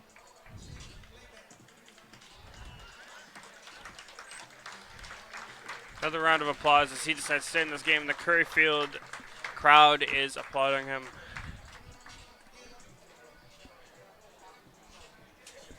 Major props there to Henriquez just to fight through that and make the play at first base. Yeah. Be able to get that out still. Yeah, it looked like he had a little bit of trouble breathing as he was kind of going down. So the fact he was able to make that play and keep the ball in front of him and make the smart play was pretty impressive. And to stay in this game, pretty good on him.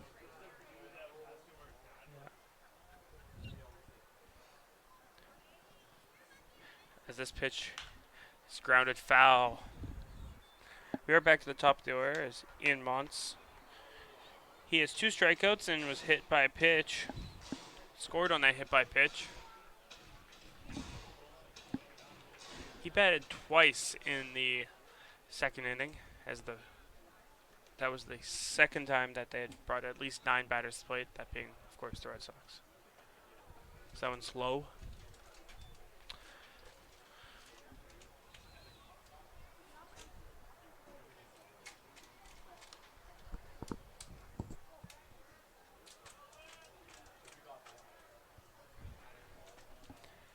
There is some movement down the right field line in that Red Sox bullpen.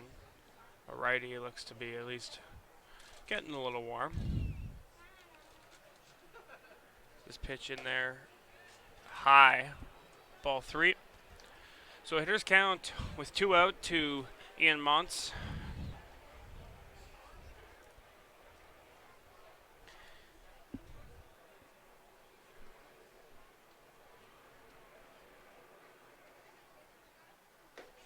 Swing and a miss.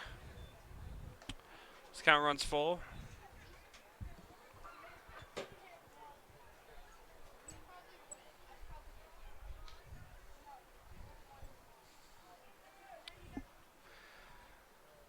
The 3-2 from Reeser. Belted to right field, and that is down for a fair ball. 2 runners will score as Montz will put on the brakes and take the single.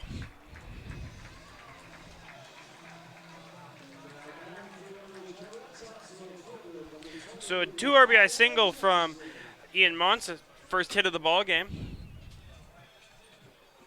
For his 2nd and 3rd RBI since joining this Red Sox ball club. Yeah, 6 of the 9 batters tonight for Regina have gotten a base hit. Excuse me, 6 of the 10, I should say.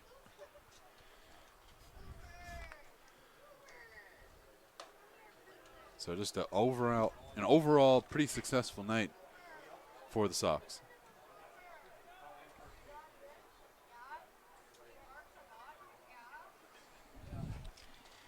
And every batter except for Red Hodgins, who has only had 1 at bat, has reached base.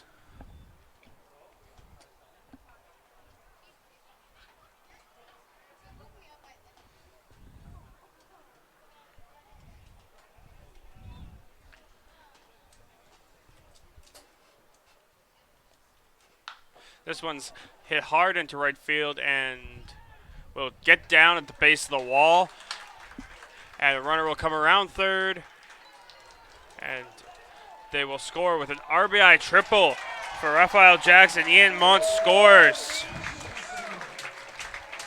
Well, when you see Mons and Jackson next to each other in that lineup, that's got to bring some concern about if Mons is in the scoring position, he's probably coming around on anything deep, which Jackson can hit, and he's likely to follow close behind the two speedsters next to each other.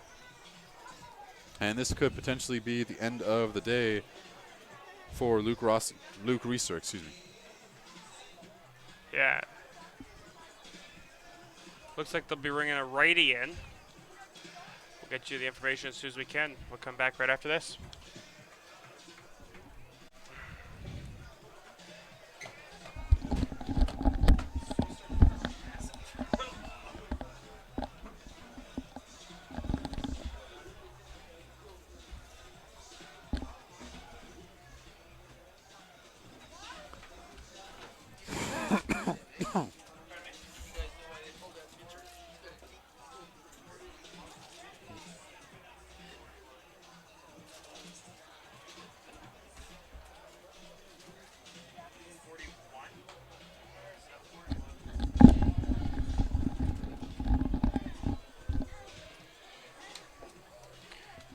Mazaleon.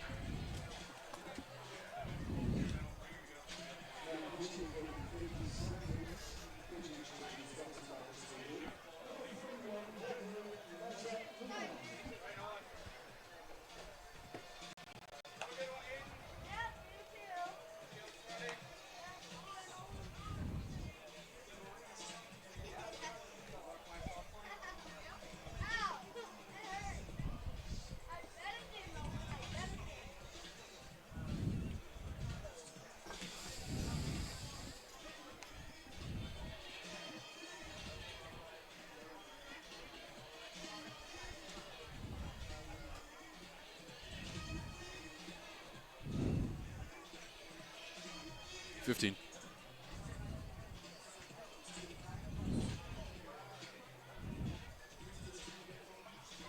5, 4, 3.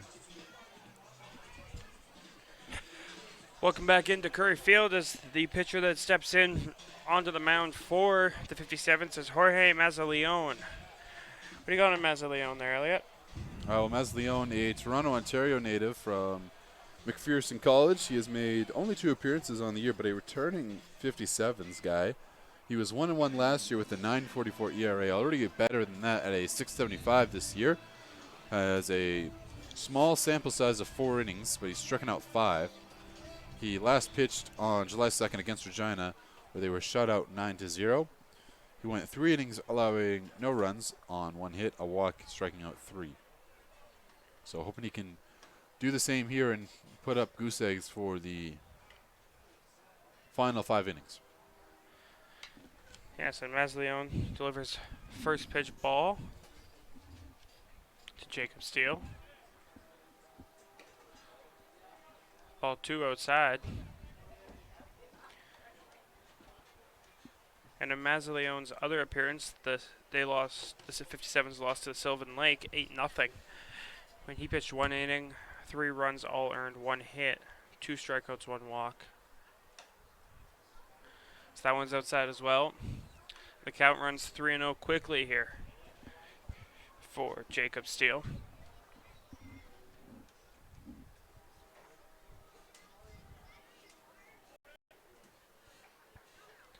Pitch in there, strike 1. Taken all the way was Steele.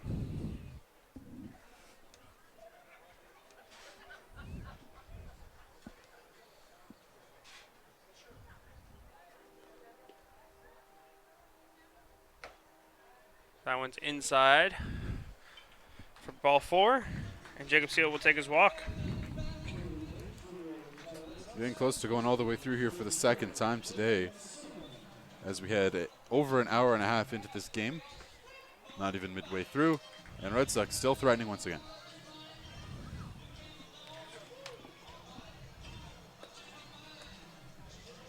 Yes, this Red Sox offense has been firing on all cylinders today, and they looked at a little more here as Jalen Seward fouls one right side into the Red Sox bullpen.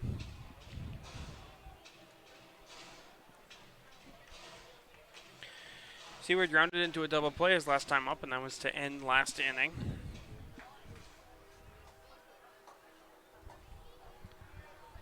Masleone steps and fires. Breaker that catches the zone for strike 2.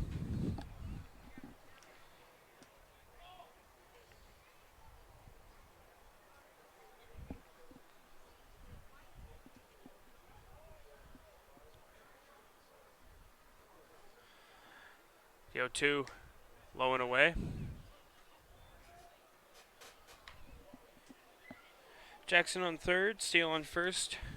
Runners on the corners with 2 away here.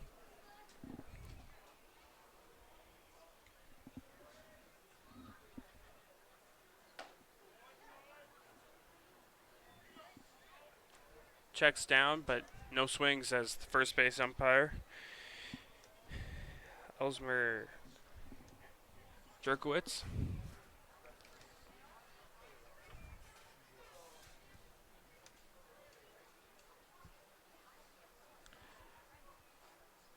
Seward takes outside again. So the count will run full. Runner on first will be going on the pitch. Masleone, he's got a good strikeout to walk ratio. I know he walked the opening batter, but still 5-3, he can put runners or put batters away on his own. This one's fouled and catches the mask.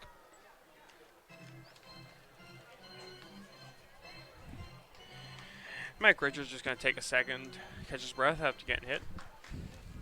Yeah, it's been dangerous so far behind the plate for catchers, for umpires. It's been dangerous around the field. Yeah, it really has been. Really weird one today. So we'll do the 3-2 again. Masleone delivers. And it hits Seward.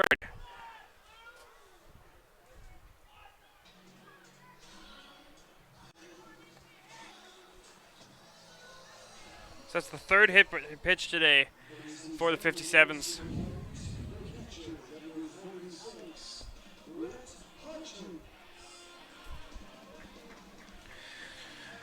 So Red Hodgins will step up again, his second time this inning. His first at bat, he grounded out to the third baseman.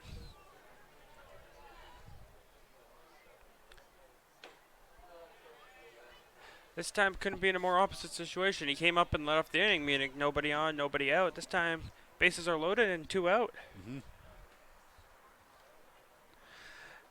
Pitch high. So the count goes to 1-1 here to Hodgins.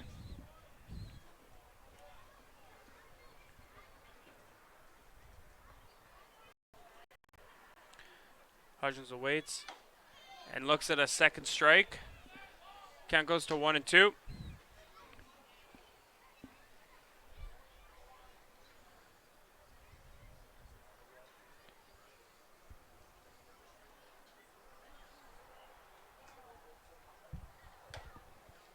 Ball's outside.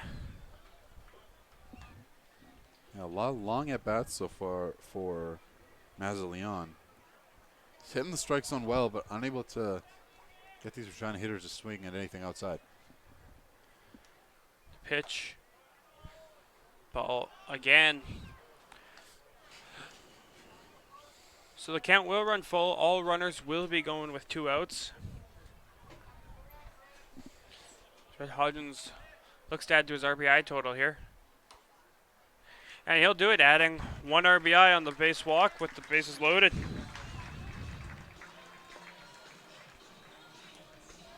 So Jackson comes to score. Steele goes to third. Seward to second, and Hodgins to first. So add that to another person in this Regina team to get an RBI. As this one has gone from a blowout to a rather ugly affair. Yeah, and the third inning with at least 4 runs in this game. This inning's not even over yet. So that one's outside to Riley Bender. Ball 1.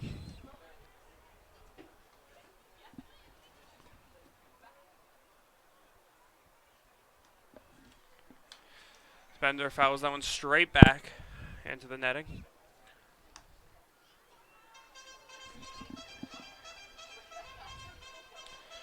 So with that walk, that means all 10 hitters that have approached the plate tonight for the Red Sox have now reached base. That one's inside to Bender.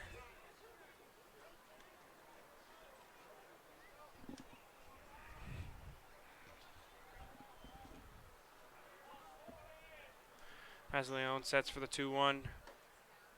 Catches the inside zone. Bender's not a big fan of it, but we'll step back in the box for a 2-2.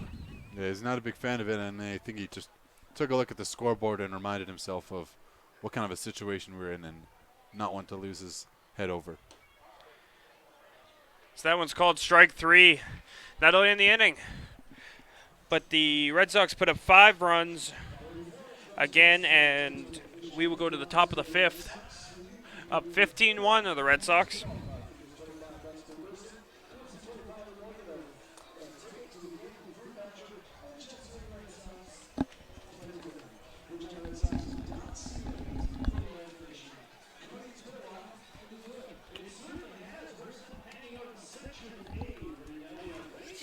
Those innings where you get 10, 11 bags.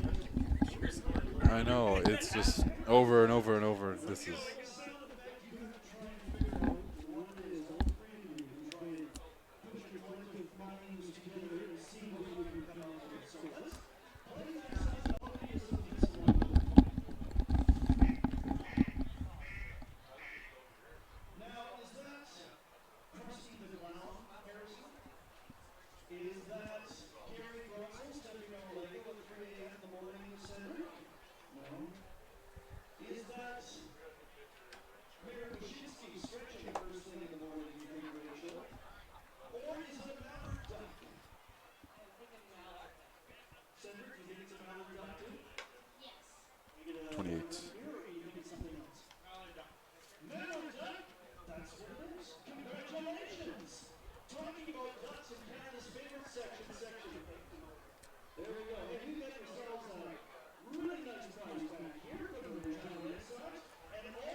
Welcome back in here to Curry Field as we look towards the top of the 5th inning.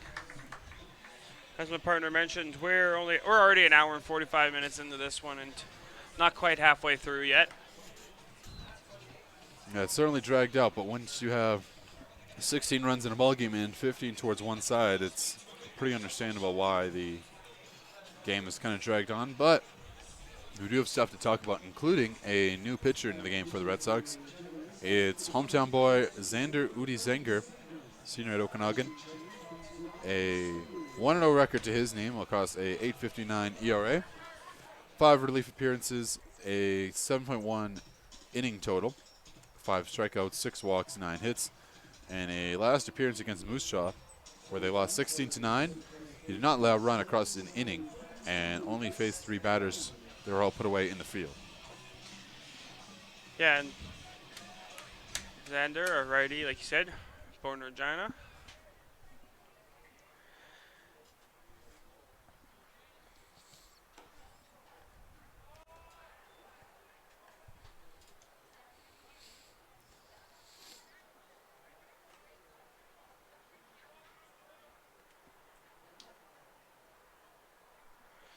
He delivers outside for ball 2.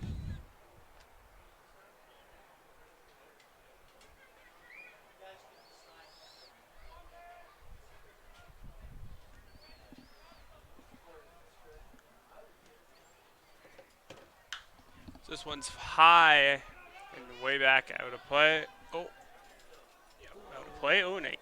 Looked like it caught a fan. But no mad rush, so looks like everyone's okay over there.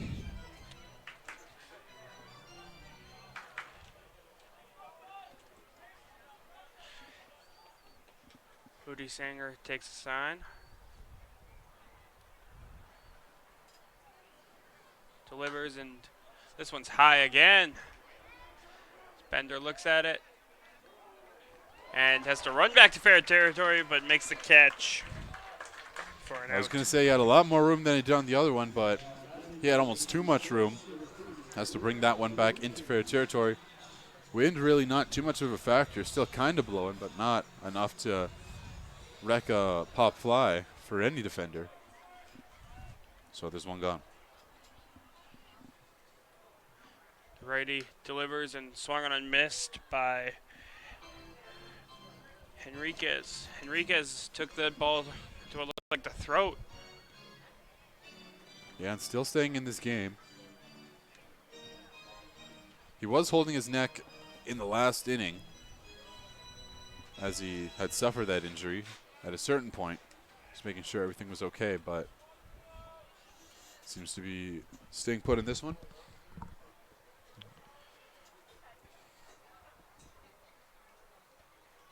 So going back to Audi Sanger's last outing, that was the 19-16 loss against Moose Jaw.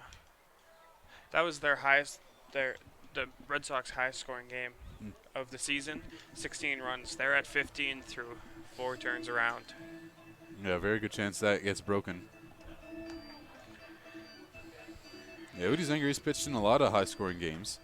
10-3 win against Swift Current, 14-9 win against Weyburn, 10-4 loss against Saskatoon, and that 16-19 affair against the Miller Express. And here he is in a 15-1 game. That one's lined to left field. Gets down and tracked down there in left field. Big turn at first, but he's going to stay put.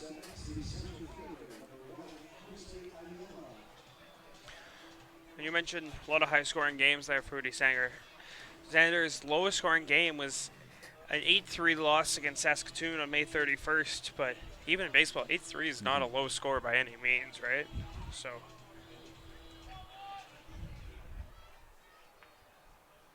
even going back to last year, a lot of high-scoring games for Xander. The pitch in there for strike one.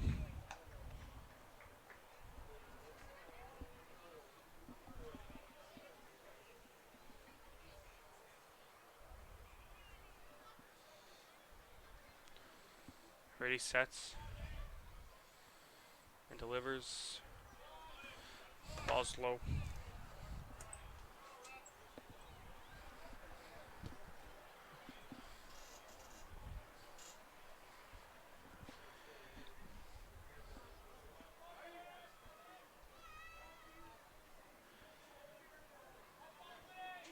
Righty looks down the battery again at his catcher. Another one low and outside for ball 2. 2-1. Feels like pitchers this late in the game are trying to work the outer part as they think that strike zone's kind of inflating, but umpire is not giving it. Nope. Mike Richards sticking with his original zone for the most part tonight. So that one does catch that zone. 2-2.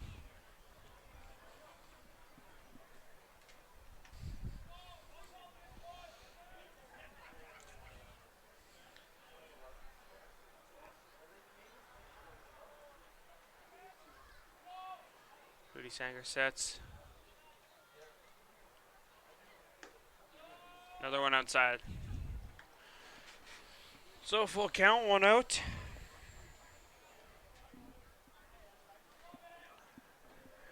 Runner on first is Henriquez. Henriquez takes a few steps back towards the bag. This one's shot hard out to left field. That's going back. And tracked down out there in left field by Jordan Tucker.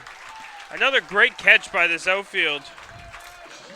This time in the opposite corner from where they've been happening all night long.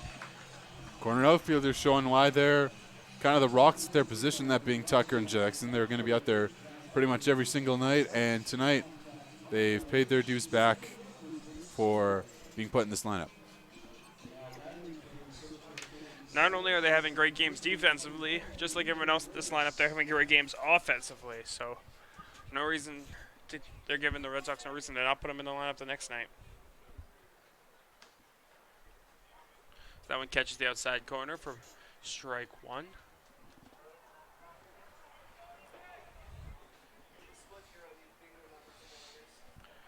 So Udi Sanger, we mentioned a couple times, Regina guy. Played against him growing up, and he got the best of me. I think he struck me out every single time I tried to swing a bat against him. So I guess that would be why he's playing in this game and I'm not. So. Yeah, that checks out. Rudy Sanger hits Reyes.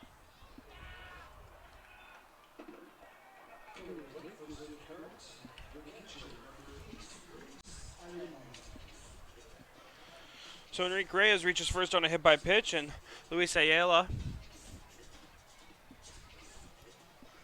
will step in. Yeah, really interesting there from Reyes, kind of getting that pitch hit on him. And also he ran down to first, like sprinted down to first after getting hit by that pitch. Not sure if he just is kind of sick of this long game and maybe his legs grew a little cold. Now a chance to get out of this inning for Udi Zenger. So 2 out the pitch. Ben's in there, strike 1.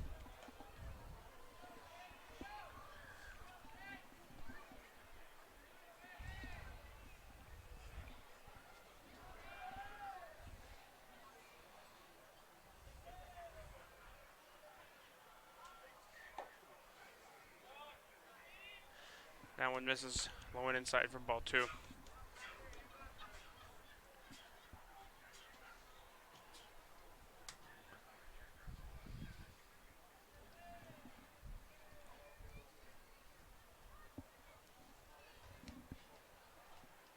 Variety waiting for the sign he likes. Finally gets it. Bends another one across there for strike 2. 6'3", 190 pounds, Okanagan College for Udi Sanger.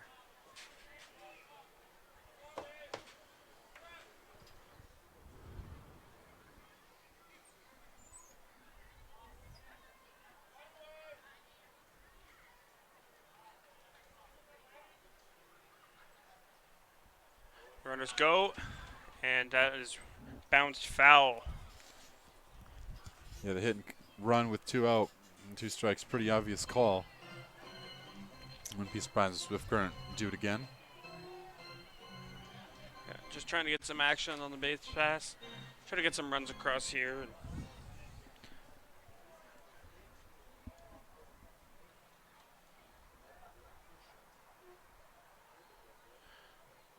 The pitch from Variety. Check swing. They say he didn't go.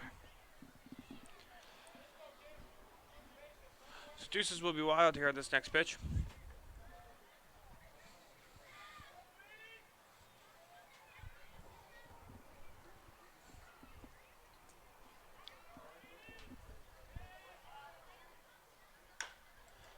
High bouncing ground ball. Bender will take it, make the throw to first, and that'll end the inning. So the 57s fail to score on 1 hit and no errors, and 2 runners were stranded on base. We're halfway home here as we go to the bottom of the 5th.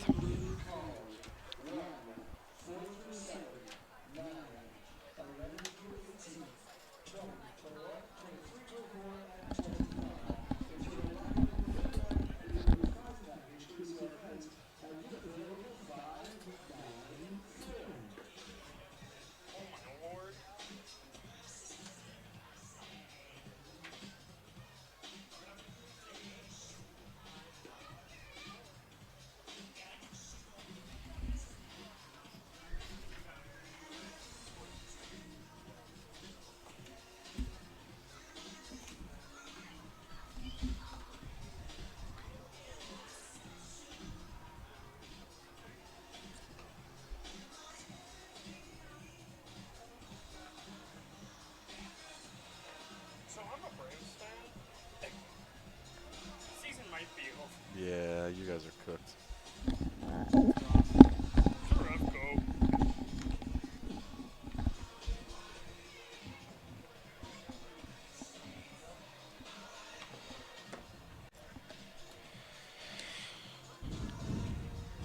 Five.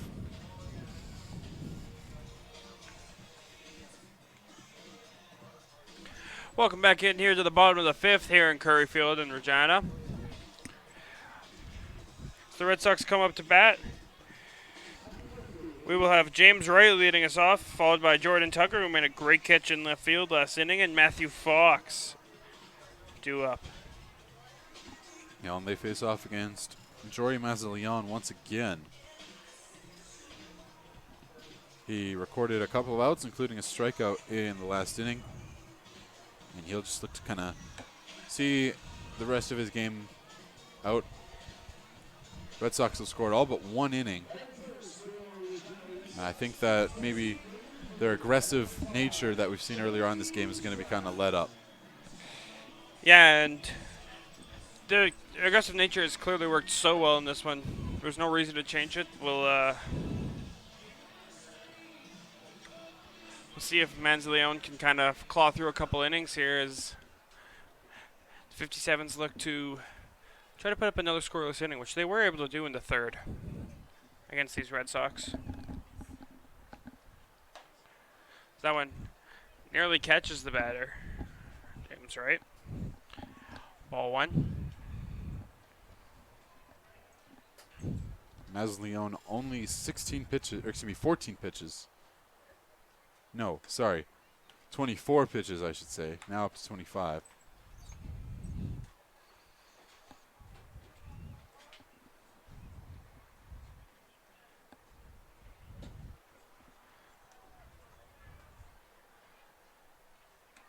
Swung on and missed there. Does the count go to 2-1?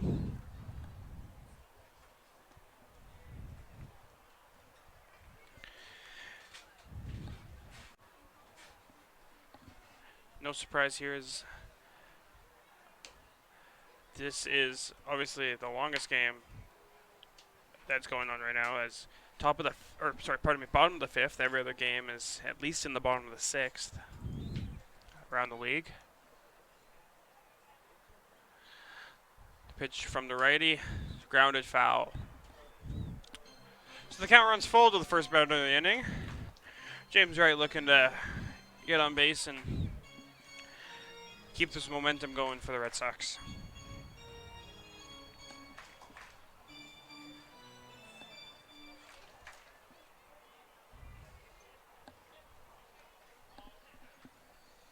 Pitch from the righty. Looks like it caught right, but either way, it'll be ball four, and he'll get the base. I think that one did kind of catch right on the backside as he's holding his hamstring, making the way over.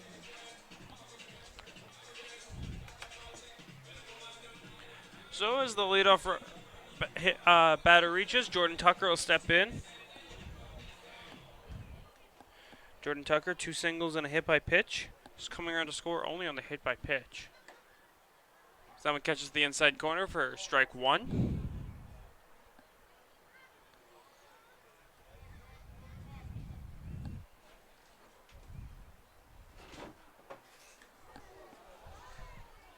That one gets inside and almost catches Tucker. Yeah, I think these fans and especially these batters are kind of getting a little bit restless about how inside these pitches are coming. And it's on weird counts, too. It's on a full count pitch or it's on a 0-1 pitch. This one catches the zone, bends over and gets the call. So the 1-2.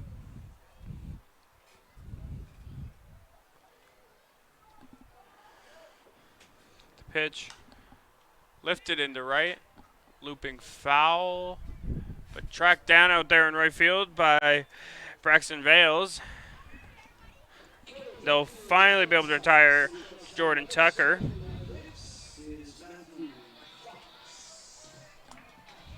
Vale able to track that one pretty well. Wind kind of took it into the bullpen, and Vale was able to see it, track it down. He got a good jump on it, too. He was absolutely hustling for that one as soon as it came off the bat. The righty delivers, and it catches the outside of the zone. Matthew Fox steps in. 1 for 3 tonight, 2 groundouts and a double. Swings and misses at strike 2.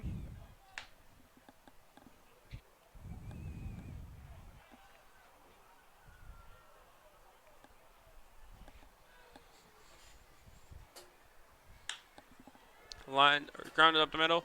Shortstop will step on second and get the play. Great play there by Trig Maps.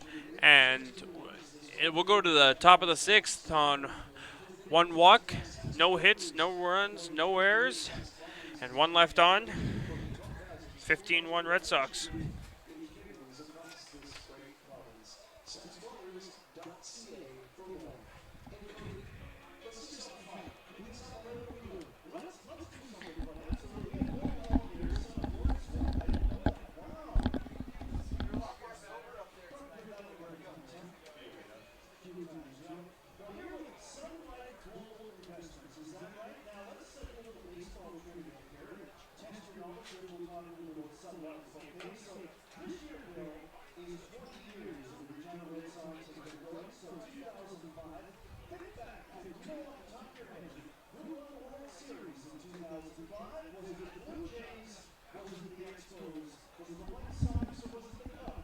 White Sox.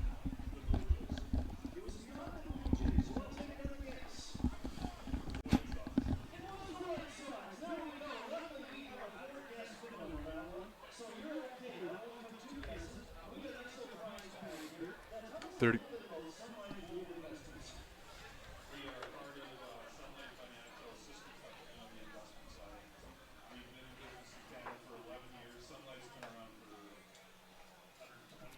$15.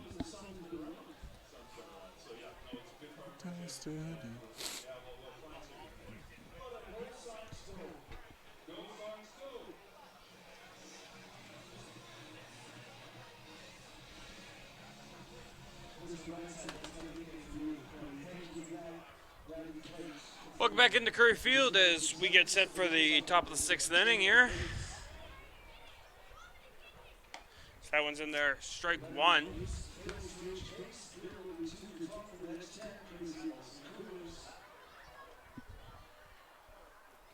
Luis Ayala up at the plate, catcher. Fouled well right out of play. It feels like at this point as we get to the final 12 outs for Swift Current. As you mentioned, they're going to face these Red Sox on Thursday here at Curry Field once again. You can catch that on Flow Sports. But as Mapes will strike out, they're just kind of looking forward towards that game now mentally, trying to take what they can out of this. You know, they've seen 2 Regina pitchers, Bank and Udi Zenger, 2 guys that are eligible to come out of the pen in that next game on Thursday. So just kind of taking what they can out of them, seeing their fastballs, seeing their changeups, when they like to throw them. A good amount to take out of this one, but not something you want to rest on because that can get down on you mentally. Yeah, and another thing is, as this pitch is delivered to the outside corner for strike 1, another thing is you want to try to, if you want to try and move forward to the next game, you want to try and use as many pitchers as you can force the Red Sox to use. So getting long at bats, getting good at bats will help for Thursday's game, as some of the arms might be down if that's the case. So that one misses outside, so 1-1 count to the hitter, Braxton Vale.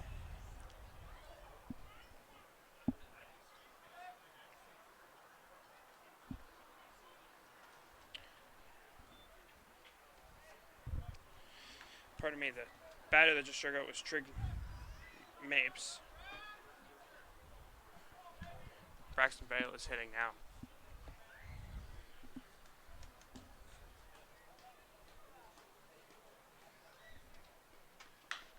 This one's lifted into left center. And is tracked down out there by Jordan Tucker again.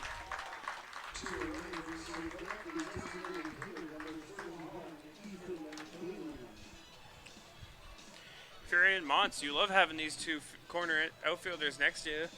They're making great plays out there tonight. You're just having a nice night in center field, helping out.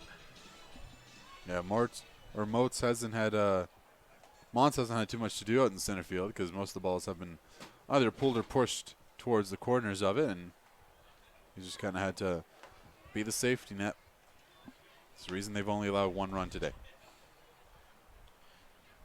Yes, great outing by both pitchers so far tonight for the Red Sox. So we have 2 outs here on the top of the 6th. That one bends in there from the righty for strike one. So the 1-1 to Ethan Bailey. Ethan Bailey DHing tonight. Singled and doubled in his first 2 at-bats. Got stranded at second both times. That one low and away for ball 2.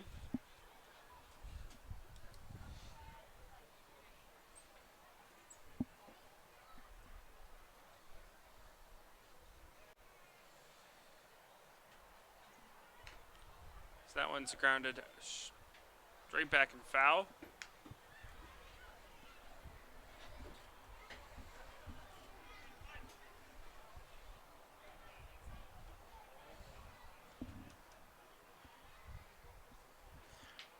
Tall righty stands on the rubber, ready to deliver this 2-2.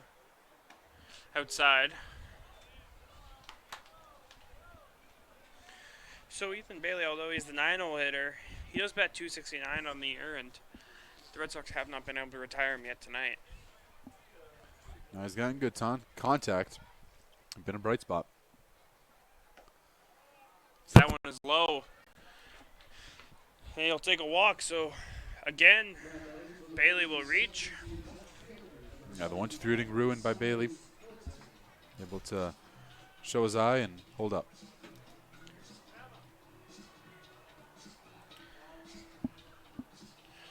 As that'll flip the order around to Silas Hilton. Hilton will step in.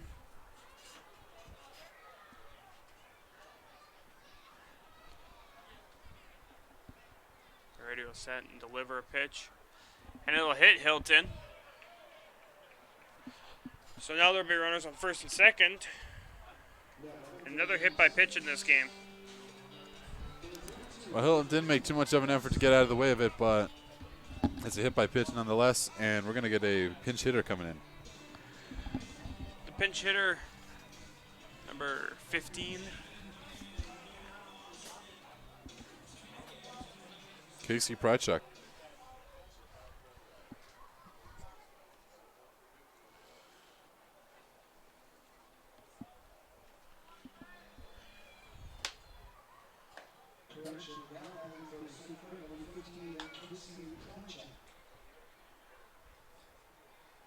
Pull up Casey Prychuk's season here. Coming into this one, he's got a 188 average. He's got 21 strikeouts, 6 walks, 1 home run. This one's flown a foul off to the left. He has appeared as a batter in 20 games, only has 64 at-bats, 4 runs, 12 hits. And I specify appeared as batter because he also has appeared as a pitcher in 1 game. So he does a little bit of each. Stands at 5'11", 190 pounds.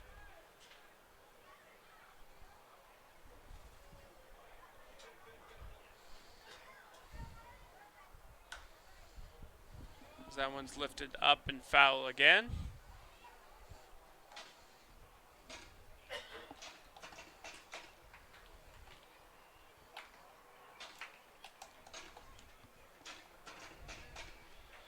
Prychuk pinch hits for Cone. Cone went 0 for 3 today, 2 strikeouts. And he popped out to the third baseman earlier in his last at-bat.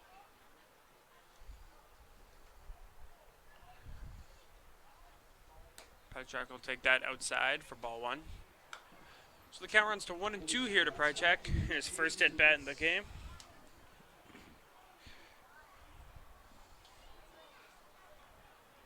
Prychuk's last appearance was on July 3rd in a 5-2 loss to Okotoks. He fouls another one off.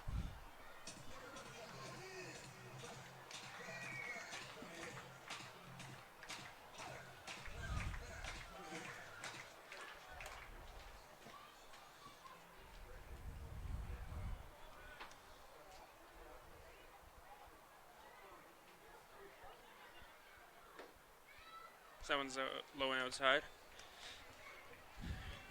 Speaking of that Okotoks matchup for Prychuk, he went 0 for 4 in that game. He struck out once.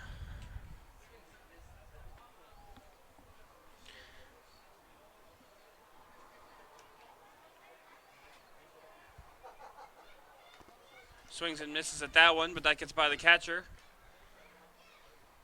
Throw down to first base. Won't be in time. So now the bases will be loaded.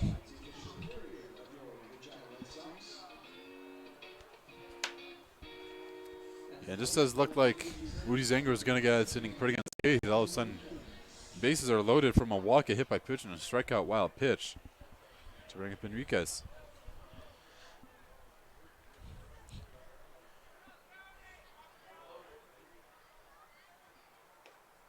Ball outside. You know, we've seen some unorthodox ways to reach first. Strikeout wild pitch and then catcher's interference earlier in the game. So, when they talk about finding ways, this pitch is swung on and missed by the 3-hole hitter, Enriquez.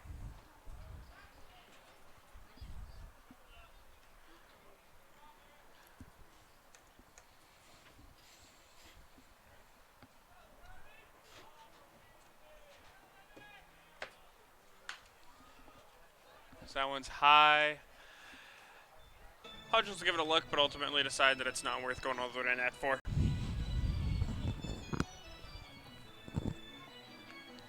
So the count goes to 1-2, and with 2 out, Udi Sanger will try to finally get out of this. He got the first 2 guys of the inning, and then walked a batter, hit a batter, and then, of course, the strikeout wild pitch. That brings us to where we are now, with Henriquez up to hit. Pitch high and to the right side. Playable, and never mind. And just behind the Red Sox dugout. Out of play.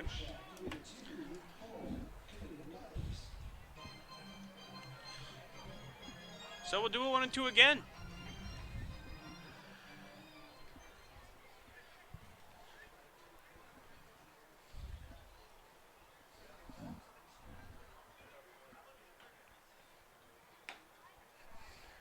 Outside, so the count will go 2-2. You can say the play with 2 strikes out of Udi Zanger, try to get these chases, but hasn't been able to find that success later in this inning. Yes, and the one time he did find that success, the ball got by him. There's the success. Swinging strike 3, and that'll end the inning. So again, nobody to score on no hits. 1 walk, 1 hit by pitch, and 3 left on base. We'll go to the bottom of the 6th. Still 15-1.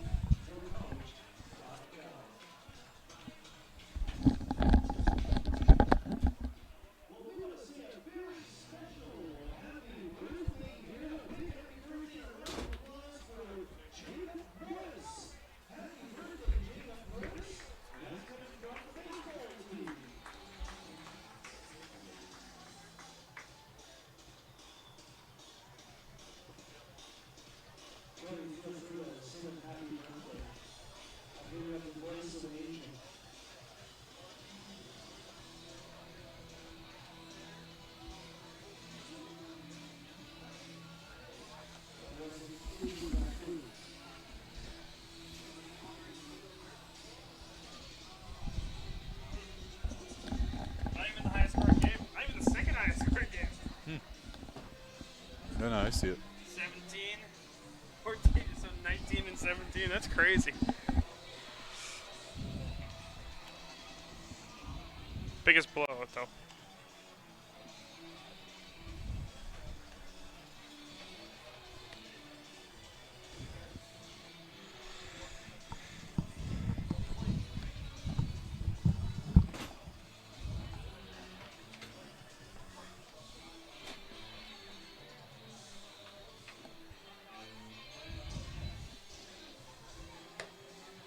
Welcome back into Curry Field in Regina as we enter the bottom of the 6th. The Red Sox up 15-1. Of course, they're not the only game in the WCBL tonight. We got Moose Jaw beating Saskatoon 9-8.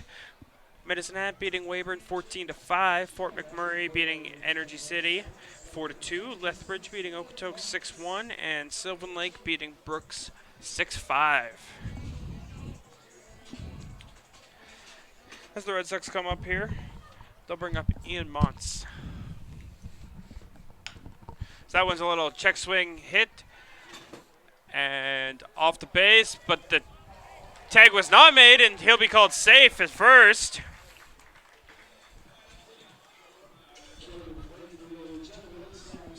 That was a tight play over Elmer Jerkovitz. Confident and quick in his decision, the umpire at first. It looked like Conan maybe gotten down and applied the tag, but they say that it was not in time.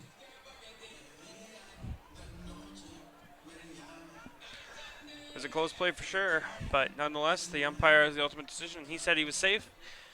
First base. So Ian Montz will be on first. Jackson will be at the plate. This is that scary back-to-back that we talk about. So much speed, a lot of power out of Jackson as well. He can really put that ball a long way. Montz goes. Ground ball through the right side. Montz will round second. Head to third. Throw will come in and cut off. So first and third now with nobody out.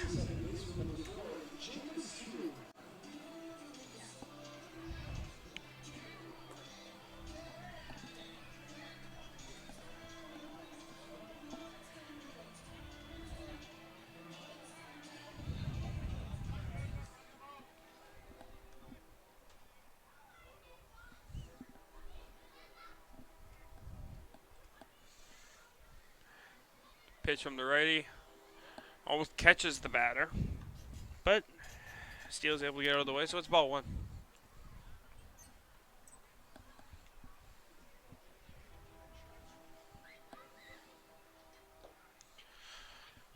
Ball two, down in the dirt.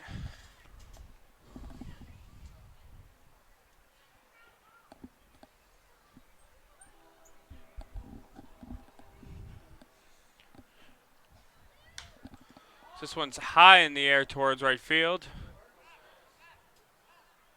And the runner from third is tagging. He will make it in standing up. So Ian Montz will score. That's a sac fly out there for Justin Steele. Jacob Steele with good contact. He knew his mission. Just had to get under that one a little bit. Makes a play. So now Seward will be stepping up to the plate here.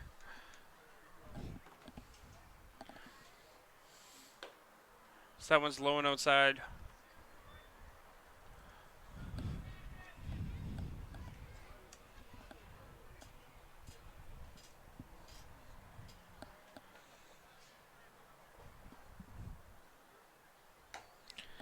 That one's high and outside.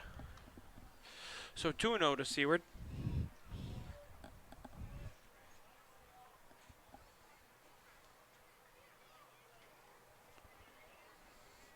And just as much as the 57s do, I feel like the Red Sox also just kind of want to get over this game and move on to Thursday.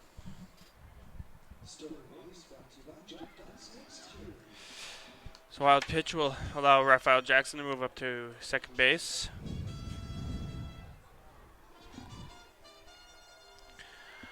So 3-0 count to Seward.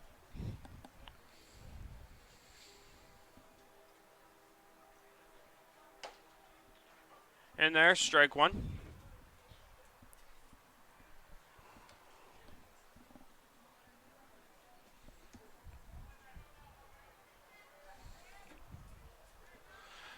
So hitters count here to Seward.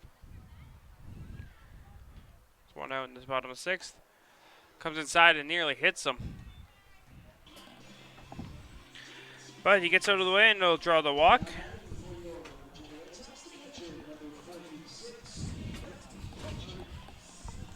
And there will be a pitching change here for the 57s. We'll be right back once we get some information.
30.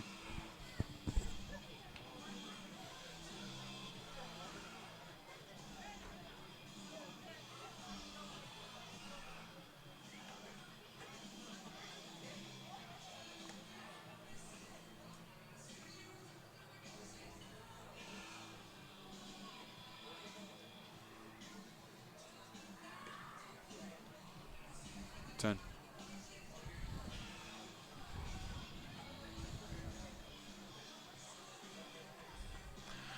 Welcome back in here as we see the lefty on the mound. It's Hunter Mark out of Las Vegas, Nevada. He's from Valley City State University. What do you got on Mark there, Elliot? Well, pretty disappointing year for the junior. He's got an 0-4 record at a 9.12 ERA across 11 games, and 2 of them being starts. He's struck out 21, walked 28, and allowed 23 hits across 24 innings. His last appearance came in a loss where he was charged with the loss, 8-6. He allowed 2 earned runs on no hits, 2 walks, no strikeouts across 4 batters faced. As his first pitch is fouled off. So Red Hodgson steps in to be his first opponent of the night.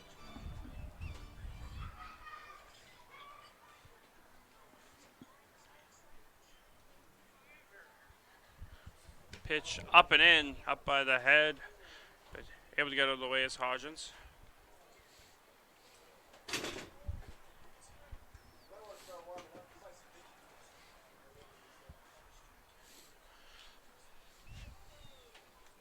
Lefty deals and fouls one up and out of play. And Mark, in his last other losses, it included where he was charged a loss against Fort McMurray, where he did not record a single out in a 6-0 loss, and he allowed 5 of the runs. He then was charged with the loss where he allowed 5 over 4 against Medicine Hat in a 13-12 loss, and against Medicine Hat where he allowed 4 in his season debut across 1 1/3 in a 13-4 loss. So that one's high. So the counter run full to Hodgins here. Hodgins walked in his 4th RBI of the season. And he'll walk again here.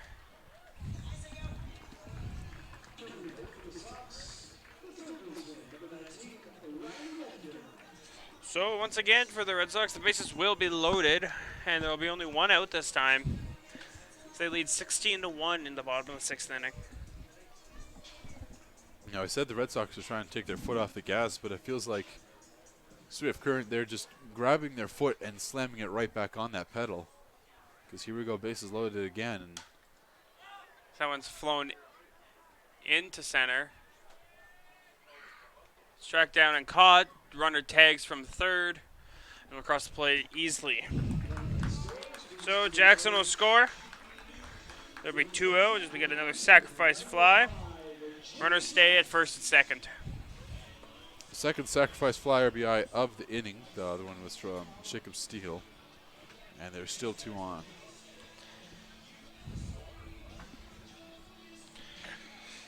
So that'll bring the score up to 17-1.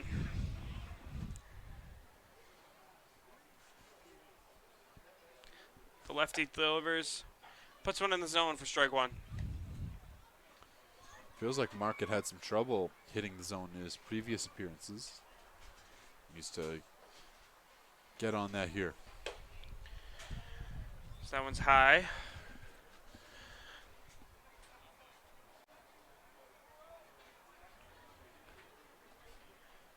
Mark Hunter wearing 40 on his back.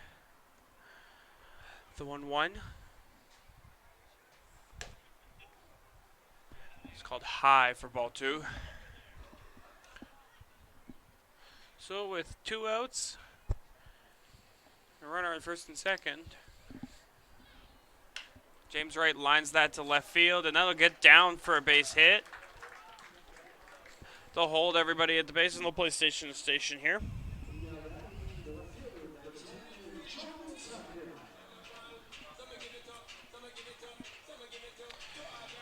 And Jordan Tucker coming up. Was finally retired last inning for the first time after singling in his first two and then getting hit by pitch in the fourth. He flew out in the fifth. And this one is in the air as well, out to right field. And tracked down again by the right fielder. So that'll end the inning. 3 fly balls to the right fielder, 2 runs on 2 hits, 3 hits, pardon me. 3 runners left on, and we go to the top of the 7th, 17-1.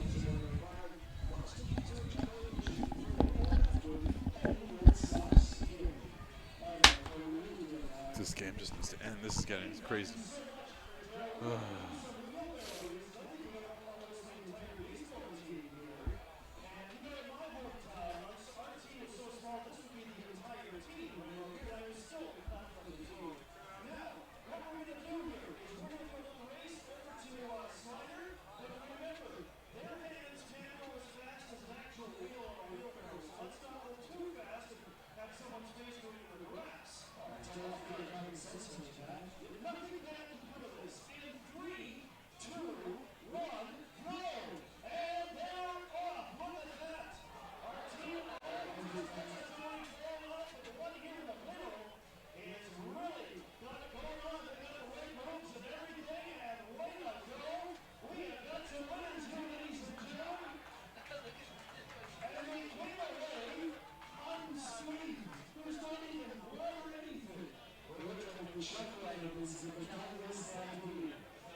15.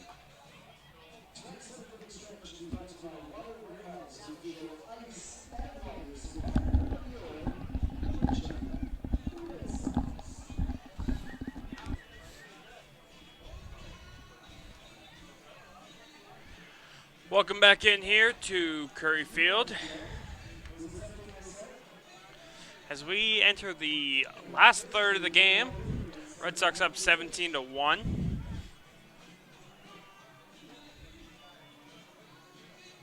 Yeah, the game's kind of starting to slow to a bit of a grind here as we enter the final 9 outs for the 57s. They'll start things off with one of their better hitters on the season, Jose Ayala. I say on the season because tonight he has yet to reach base. Yes. As you say, Ayala yet to reach base. The guy after him, was the guy that was the only run that scored by the 57s. The guy following him, Reyes, doubled and came around to score back in the 4th inning. As Rudy Sanger fails to hit the zone there.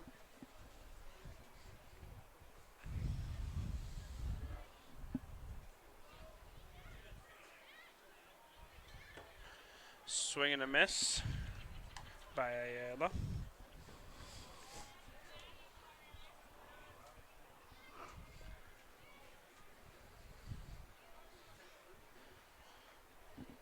Alrighty, will set and deliver. It's a ball, or a foul ball, pardon me.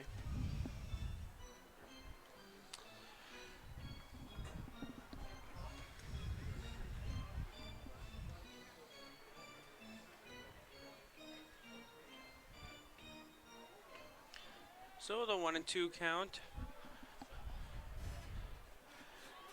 The righty prepares to deliver. That'll be a ball.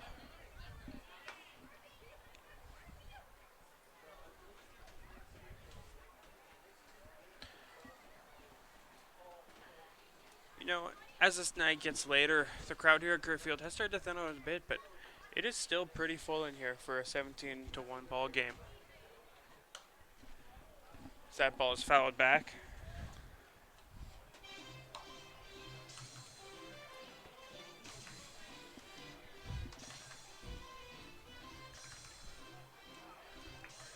Well, there's still people sitting up on the hill watching this ball game out there in right field.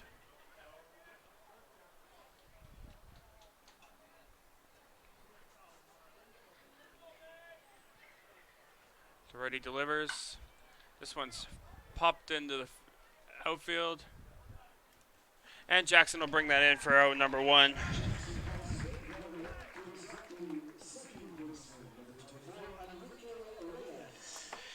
So Enrique Reyes popped out to the first baseman his first at bat, doubled and scored in the 4th, as I mentioned earlier, and then was hit by the pitch in his most recent at bat.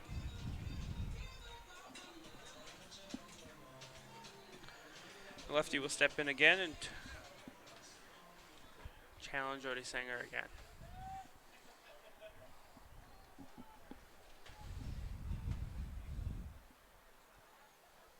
The righty delivers and drops one in there for a strike.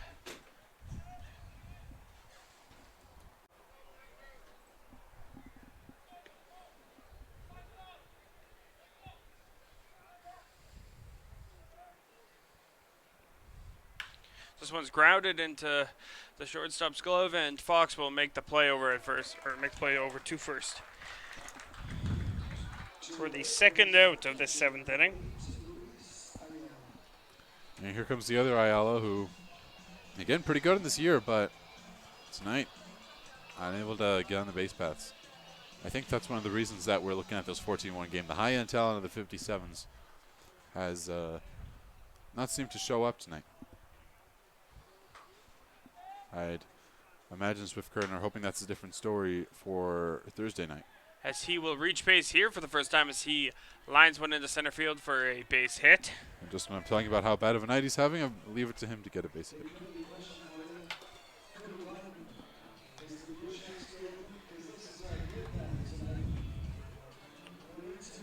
And here comes the 7-hole hitter, the shortstop, Trig Mapes.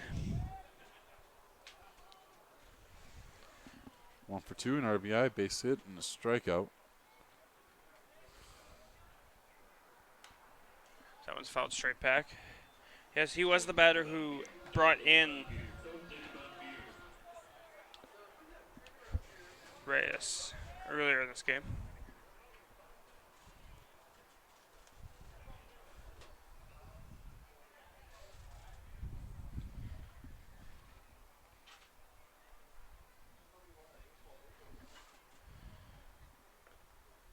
So that's a block, and the ball is outside.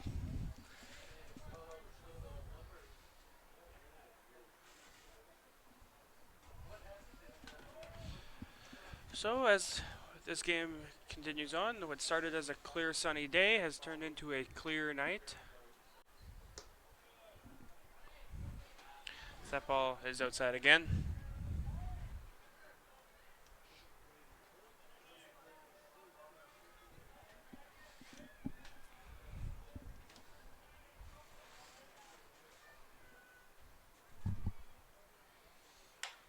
So that one's grounded up the middle. Handled easily there by Fox at short. And flipped over to first base. And that'll do it for the inning. So on 1 hit, no runs, 1 left on. That'll do it for the top of the 7th. We'll head to the bottom.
And welcome back in here to Regina as we enter the bottom of the 7th, and we'll start with the bottom of the order here in this inning. Matthew Fox will lead it off here for the Regina Red Sox. The only batter not to hit in the last inning. As he grounds this down to third base, and Henriquez will make the play.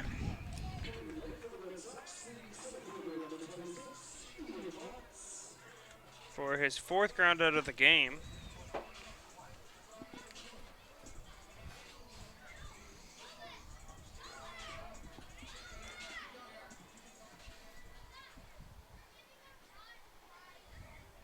The lefty delivers in, catches the inside corner against Montz. Ian Montz has reached 3 times tonight, coming around to score all 3 times. So that one's popped up into the middle. Shortstop will call everyone off, and he will make the play. That's good fundamentals from the infield. That's Maps.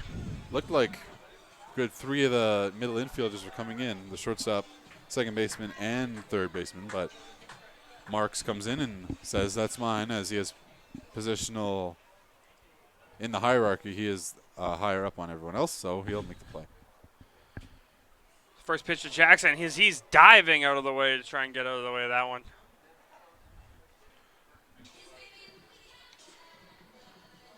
We've seen quite a few at batters, but on top of that, we've seen so many pitches just inside on hitters today, and Yeah, that one might be the most egregious, but feels like the command has been lacking from 57s. Hence the reason they're losing 17-1. Yep. This one's looped out to shortstop, but he'll make the play, so that'll end the inning. A 1-2-3 inning for the Red Sox. And we'll head to the 8th inning.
Welcome back in here to Curry Field as the Red Sox take the field for the top of the 8th here, and the 57s are down to their last 6 outs before their chance at a miracle comeback really is officially snuffed out.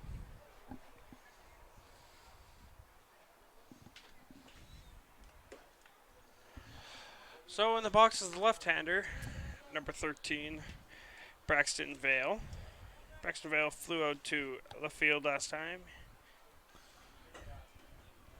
And he struck out once earlier in the game as well. He did have one hit in between those 2 outs back in the 4th inning.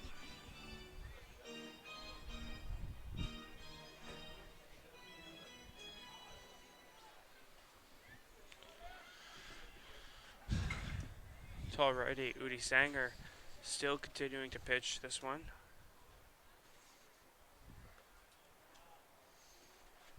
So that one's in the dirt.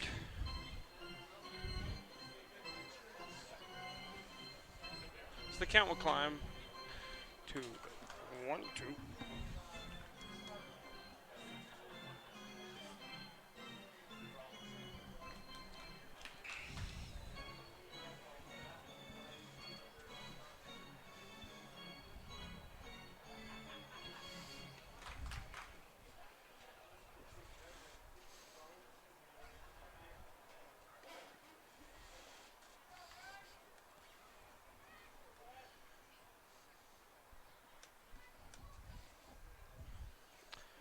pitcher. And that one's fouled to the right side. So we'll do the 1-2 again. Oh, Vale, I know it's a little too late, but he's staying alive here against Ikabuchi, or excuse me, against Udi Senger. My apologies, got the wrong Canadian pitcher on the mound, who's been out there for a while. This one's grounded, and it says umpire says it hit his foot, so we'll do it one more time.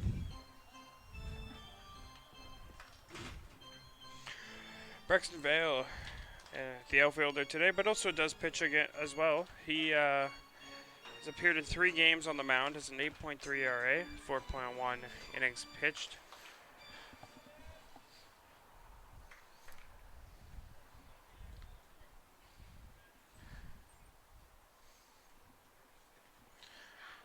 Pitch inside. So the count will finally change. It'll go to 2-2.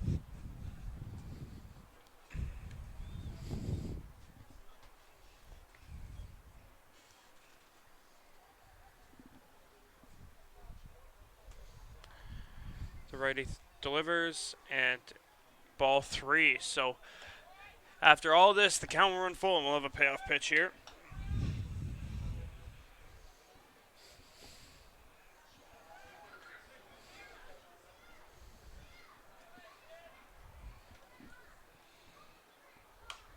That one's fouled off, and we'll do it again.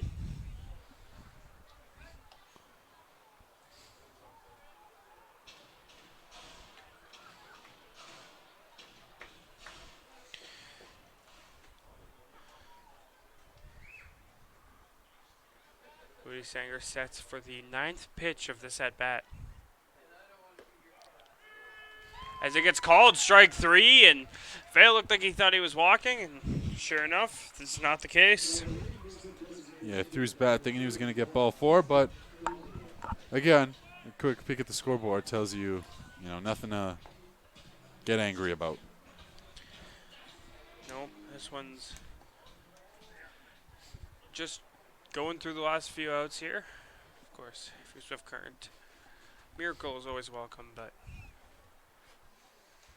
Red Sox pitching today has been really good, as this one's fouled off well right and well out of play.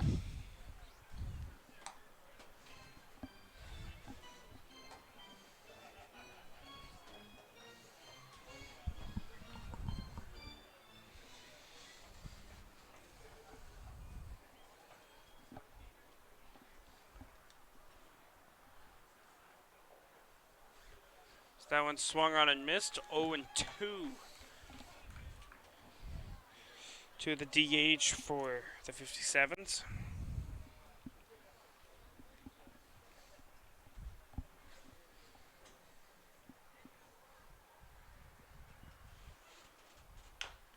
This one's chopped high, picked up by Bender, thrown hard, and across in time for the out. 2 away. Well, Bender has made a couple of plays on those high arching ground balls, having to come in towards the mound, in towards the plate. Makes another one there.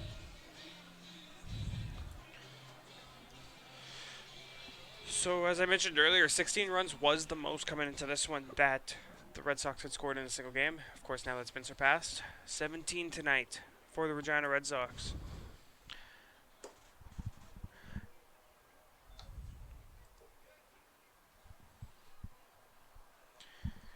And that's 17 runs on 17 hits, in fact.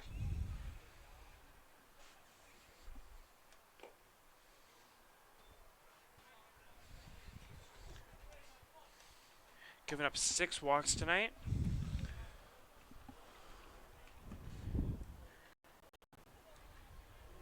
That being Swift Current, and Swift Current also has 2 errors on the night.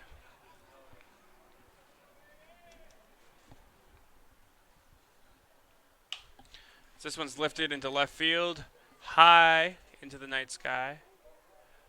But brought in by Jordan Tucker, the left fielder, and Silas Hilton will be retired. So 1-2-3 inning here in the 8th. And we'll move on to the bottom of the 8th as the Red Sox come to bat. We're almost done. Please. I was going to say look that up, but I don't think that's true. I don't think we're almost done. I think it's just been some close to the wire and get it over with.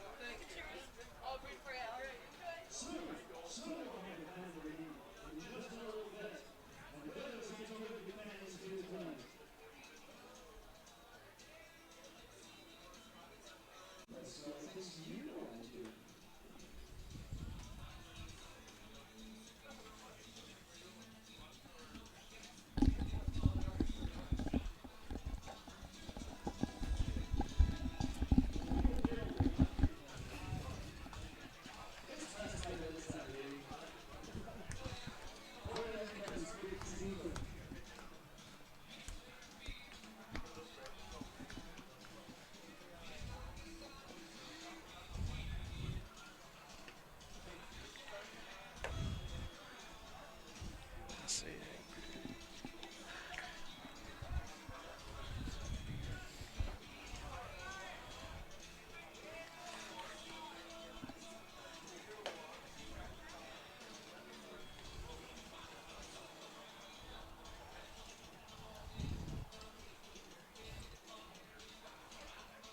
Ten.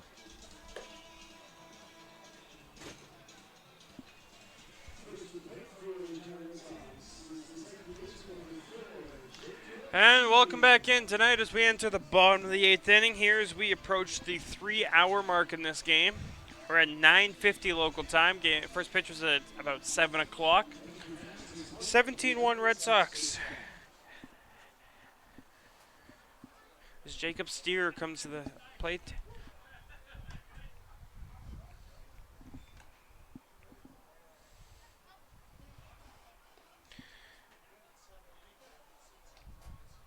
Did I say Steer? I meant Steele.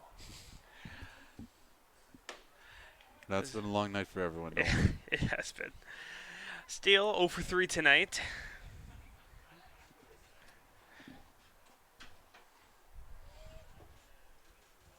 He did walk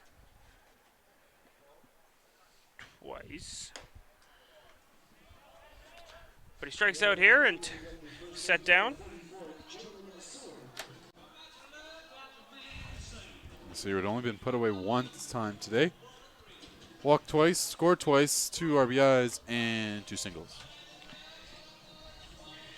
Yes.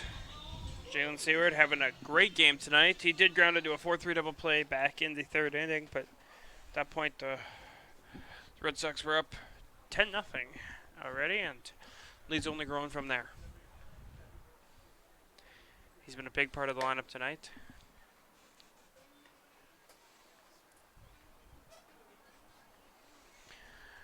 He takes that one outside for ball 1.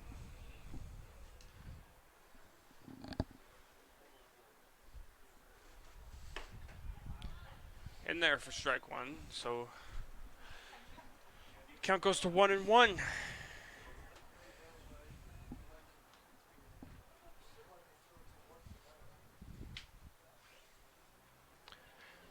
One still blowing in from left field.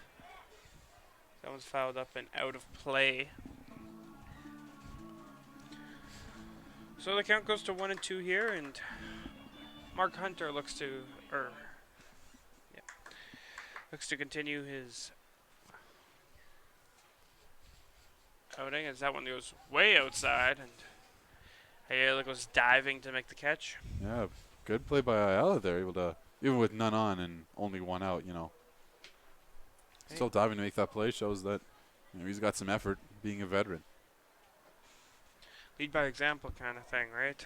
This one's grounded and rolls foul.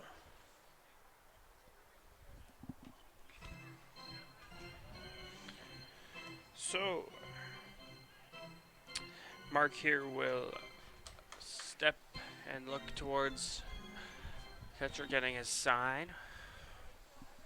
And the 2-2 delivery outside for ball 3. So the counter run full to Seward.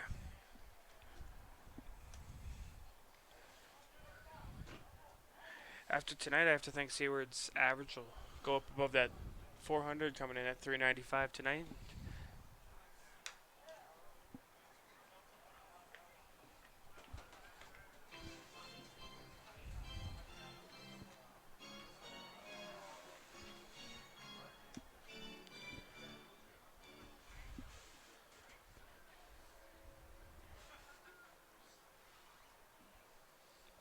pitch, and the swing flown into right field, going foul and into the bullpen, caught. 2 out. Good play out there in right field by Braxton Vales. Yeah, I feel like that's the third or fourth time we've said Vale going for it and making the grab. Yeah, he's had a good game out in the field tonight. He Struck these balls well off the bat. struggled a little bit at the plate tonight. Just an average night, 1 for 4, but so that one is outside for ball 1 to Red Hodgins. Red Hodgins, if you remember, came in back in the 4th inning when, or pardon me, I guess the top of the 4th inning when Brady By was called for that catcher's interference.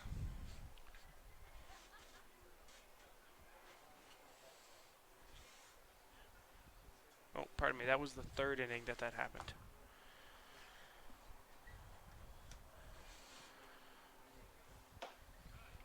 So that one's in there for strike. Since coming into this game, he has not recorded it. He has walked once, was hit by a pitch once. Oh, I'm sorry, no. Walked once, struck out once, and recorded a sac fly RBI.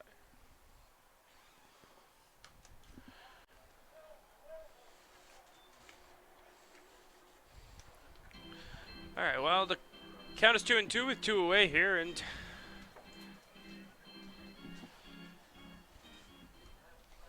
as Hodgins looks to grab his 3rd hit of the season, that ball is low and outside. Good block there from Viola. You know, still in a 17-1 game, out there showing effort from that catcher position. What was a pretty hot night to get started, and it gets hot in that catcher gear, so have to give him some props for still working as hard as he is. So that one catches the zone, and that'll end the 8th. We'll go to the top of the 9th, where it'll be the last chance for what everyone would describe as a miracle if Swift Current could do something about this, but we'll go to the 9th and see what happens.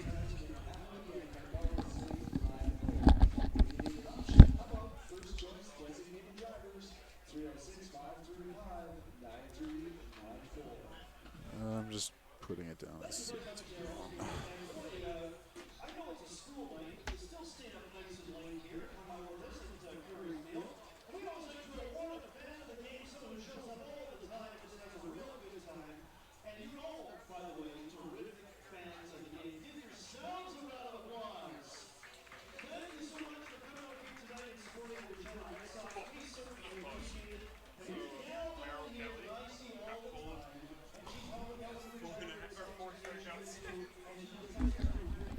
That's just match fixing at that point. Pardon me? That's just match fixing at that point. Yeah, You know? exactly. They saw one dude from Regina, Saskatchewan, put a parlay in. I was like, no, we gotta get this guy out of here.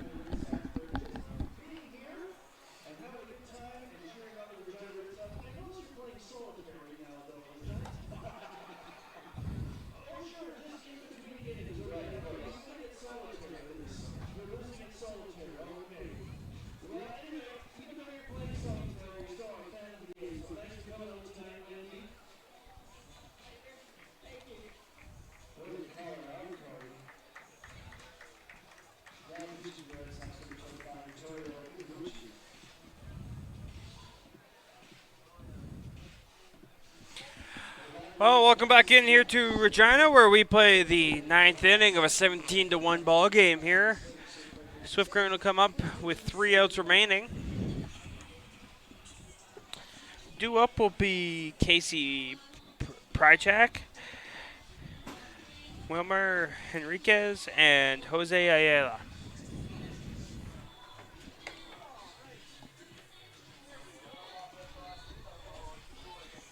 So it looks like Iakabuchi's going to get the inning here.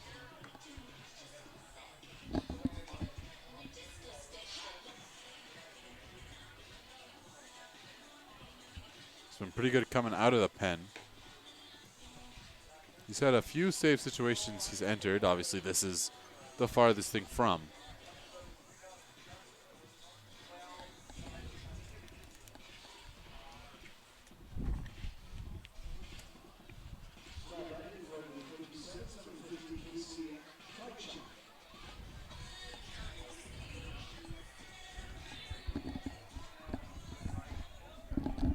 Prychek will step in. So he looks to get on base.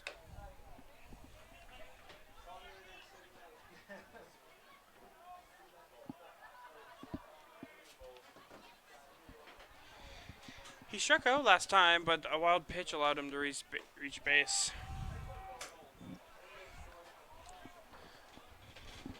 So the count goes to 1-1 here.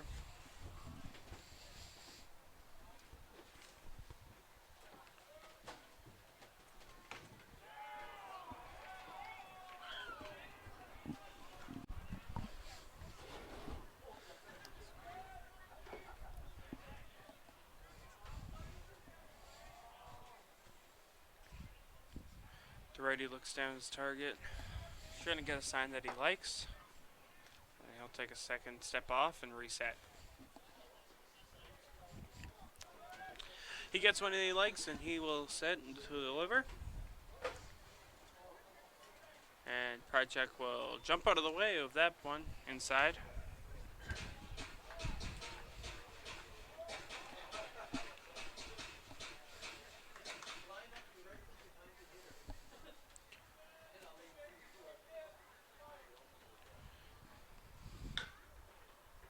This one's fouled to the right side. So count is 2-2, and Prychek will look to reach base for the second time in his 2 plate appearances. This one's grounded out to Matthew Fox at short. It's bobbled a little bit, and Prychek will reach safely.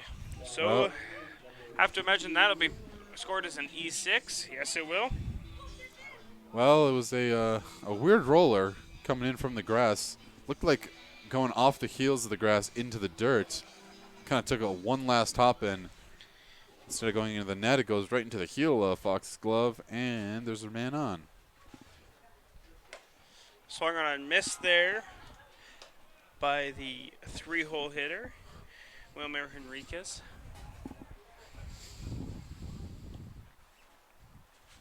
Henriquez has had a good game defensively, but has struggled to reach base in this game. So that one's grounded out to third, and it'll be a 5-4-3 double play. There'll be 2 out.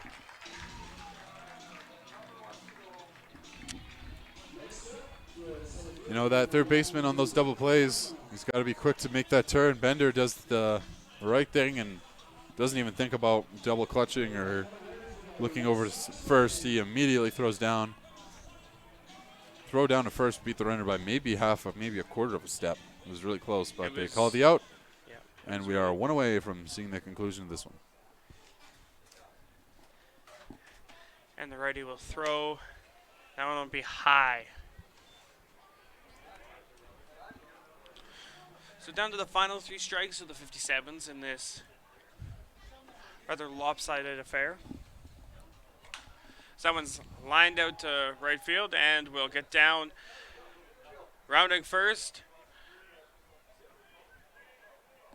And got stuck in the bullpen a little bit, but the runner decides to not go to third is Jose Alea. Yeah, he had the speed to take second and potentially even third if he wanted to, but it did look like the ball in right field in the dugout, there's a bench area, and it looked like it kind of rolled in behind that bench.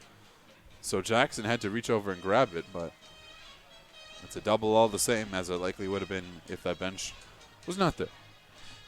That is a very good point. And now the only man to score will step up, Enrique Reyes. As that pitch catches the zone for strike 1.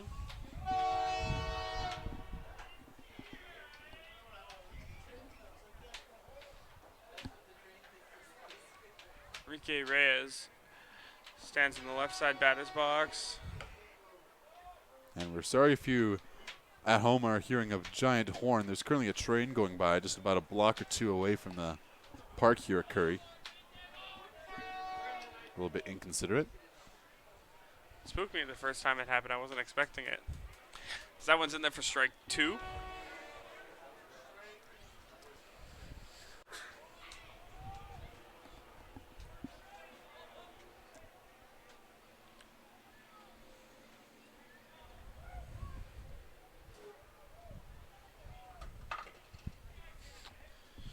So, the final strike here.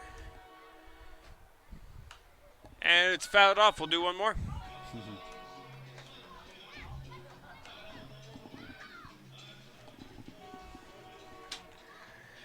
As this game is past the 3-hour mark,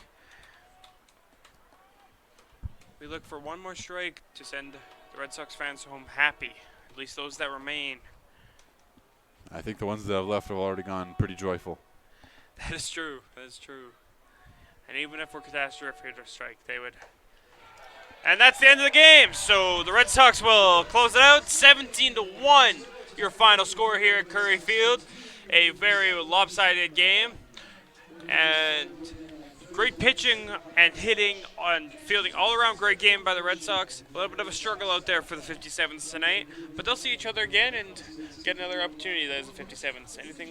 A lot of learning opportunities for both teams. A lot of things that were shown that each side are going to take into Thursday. Similar environments, similar players, similar teams.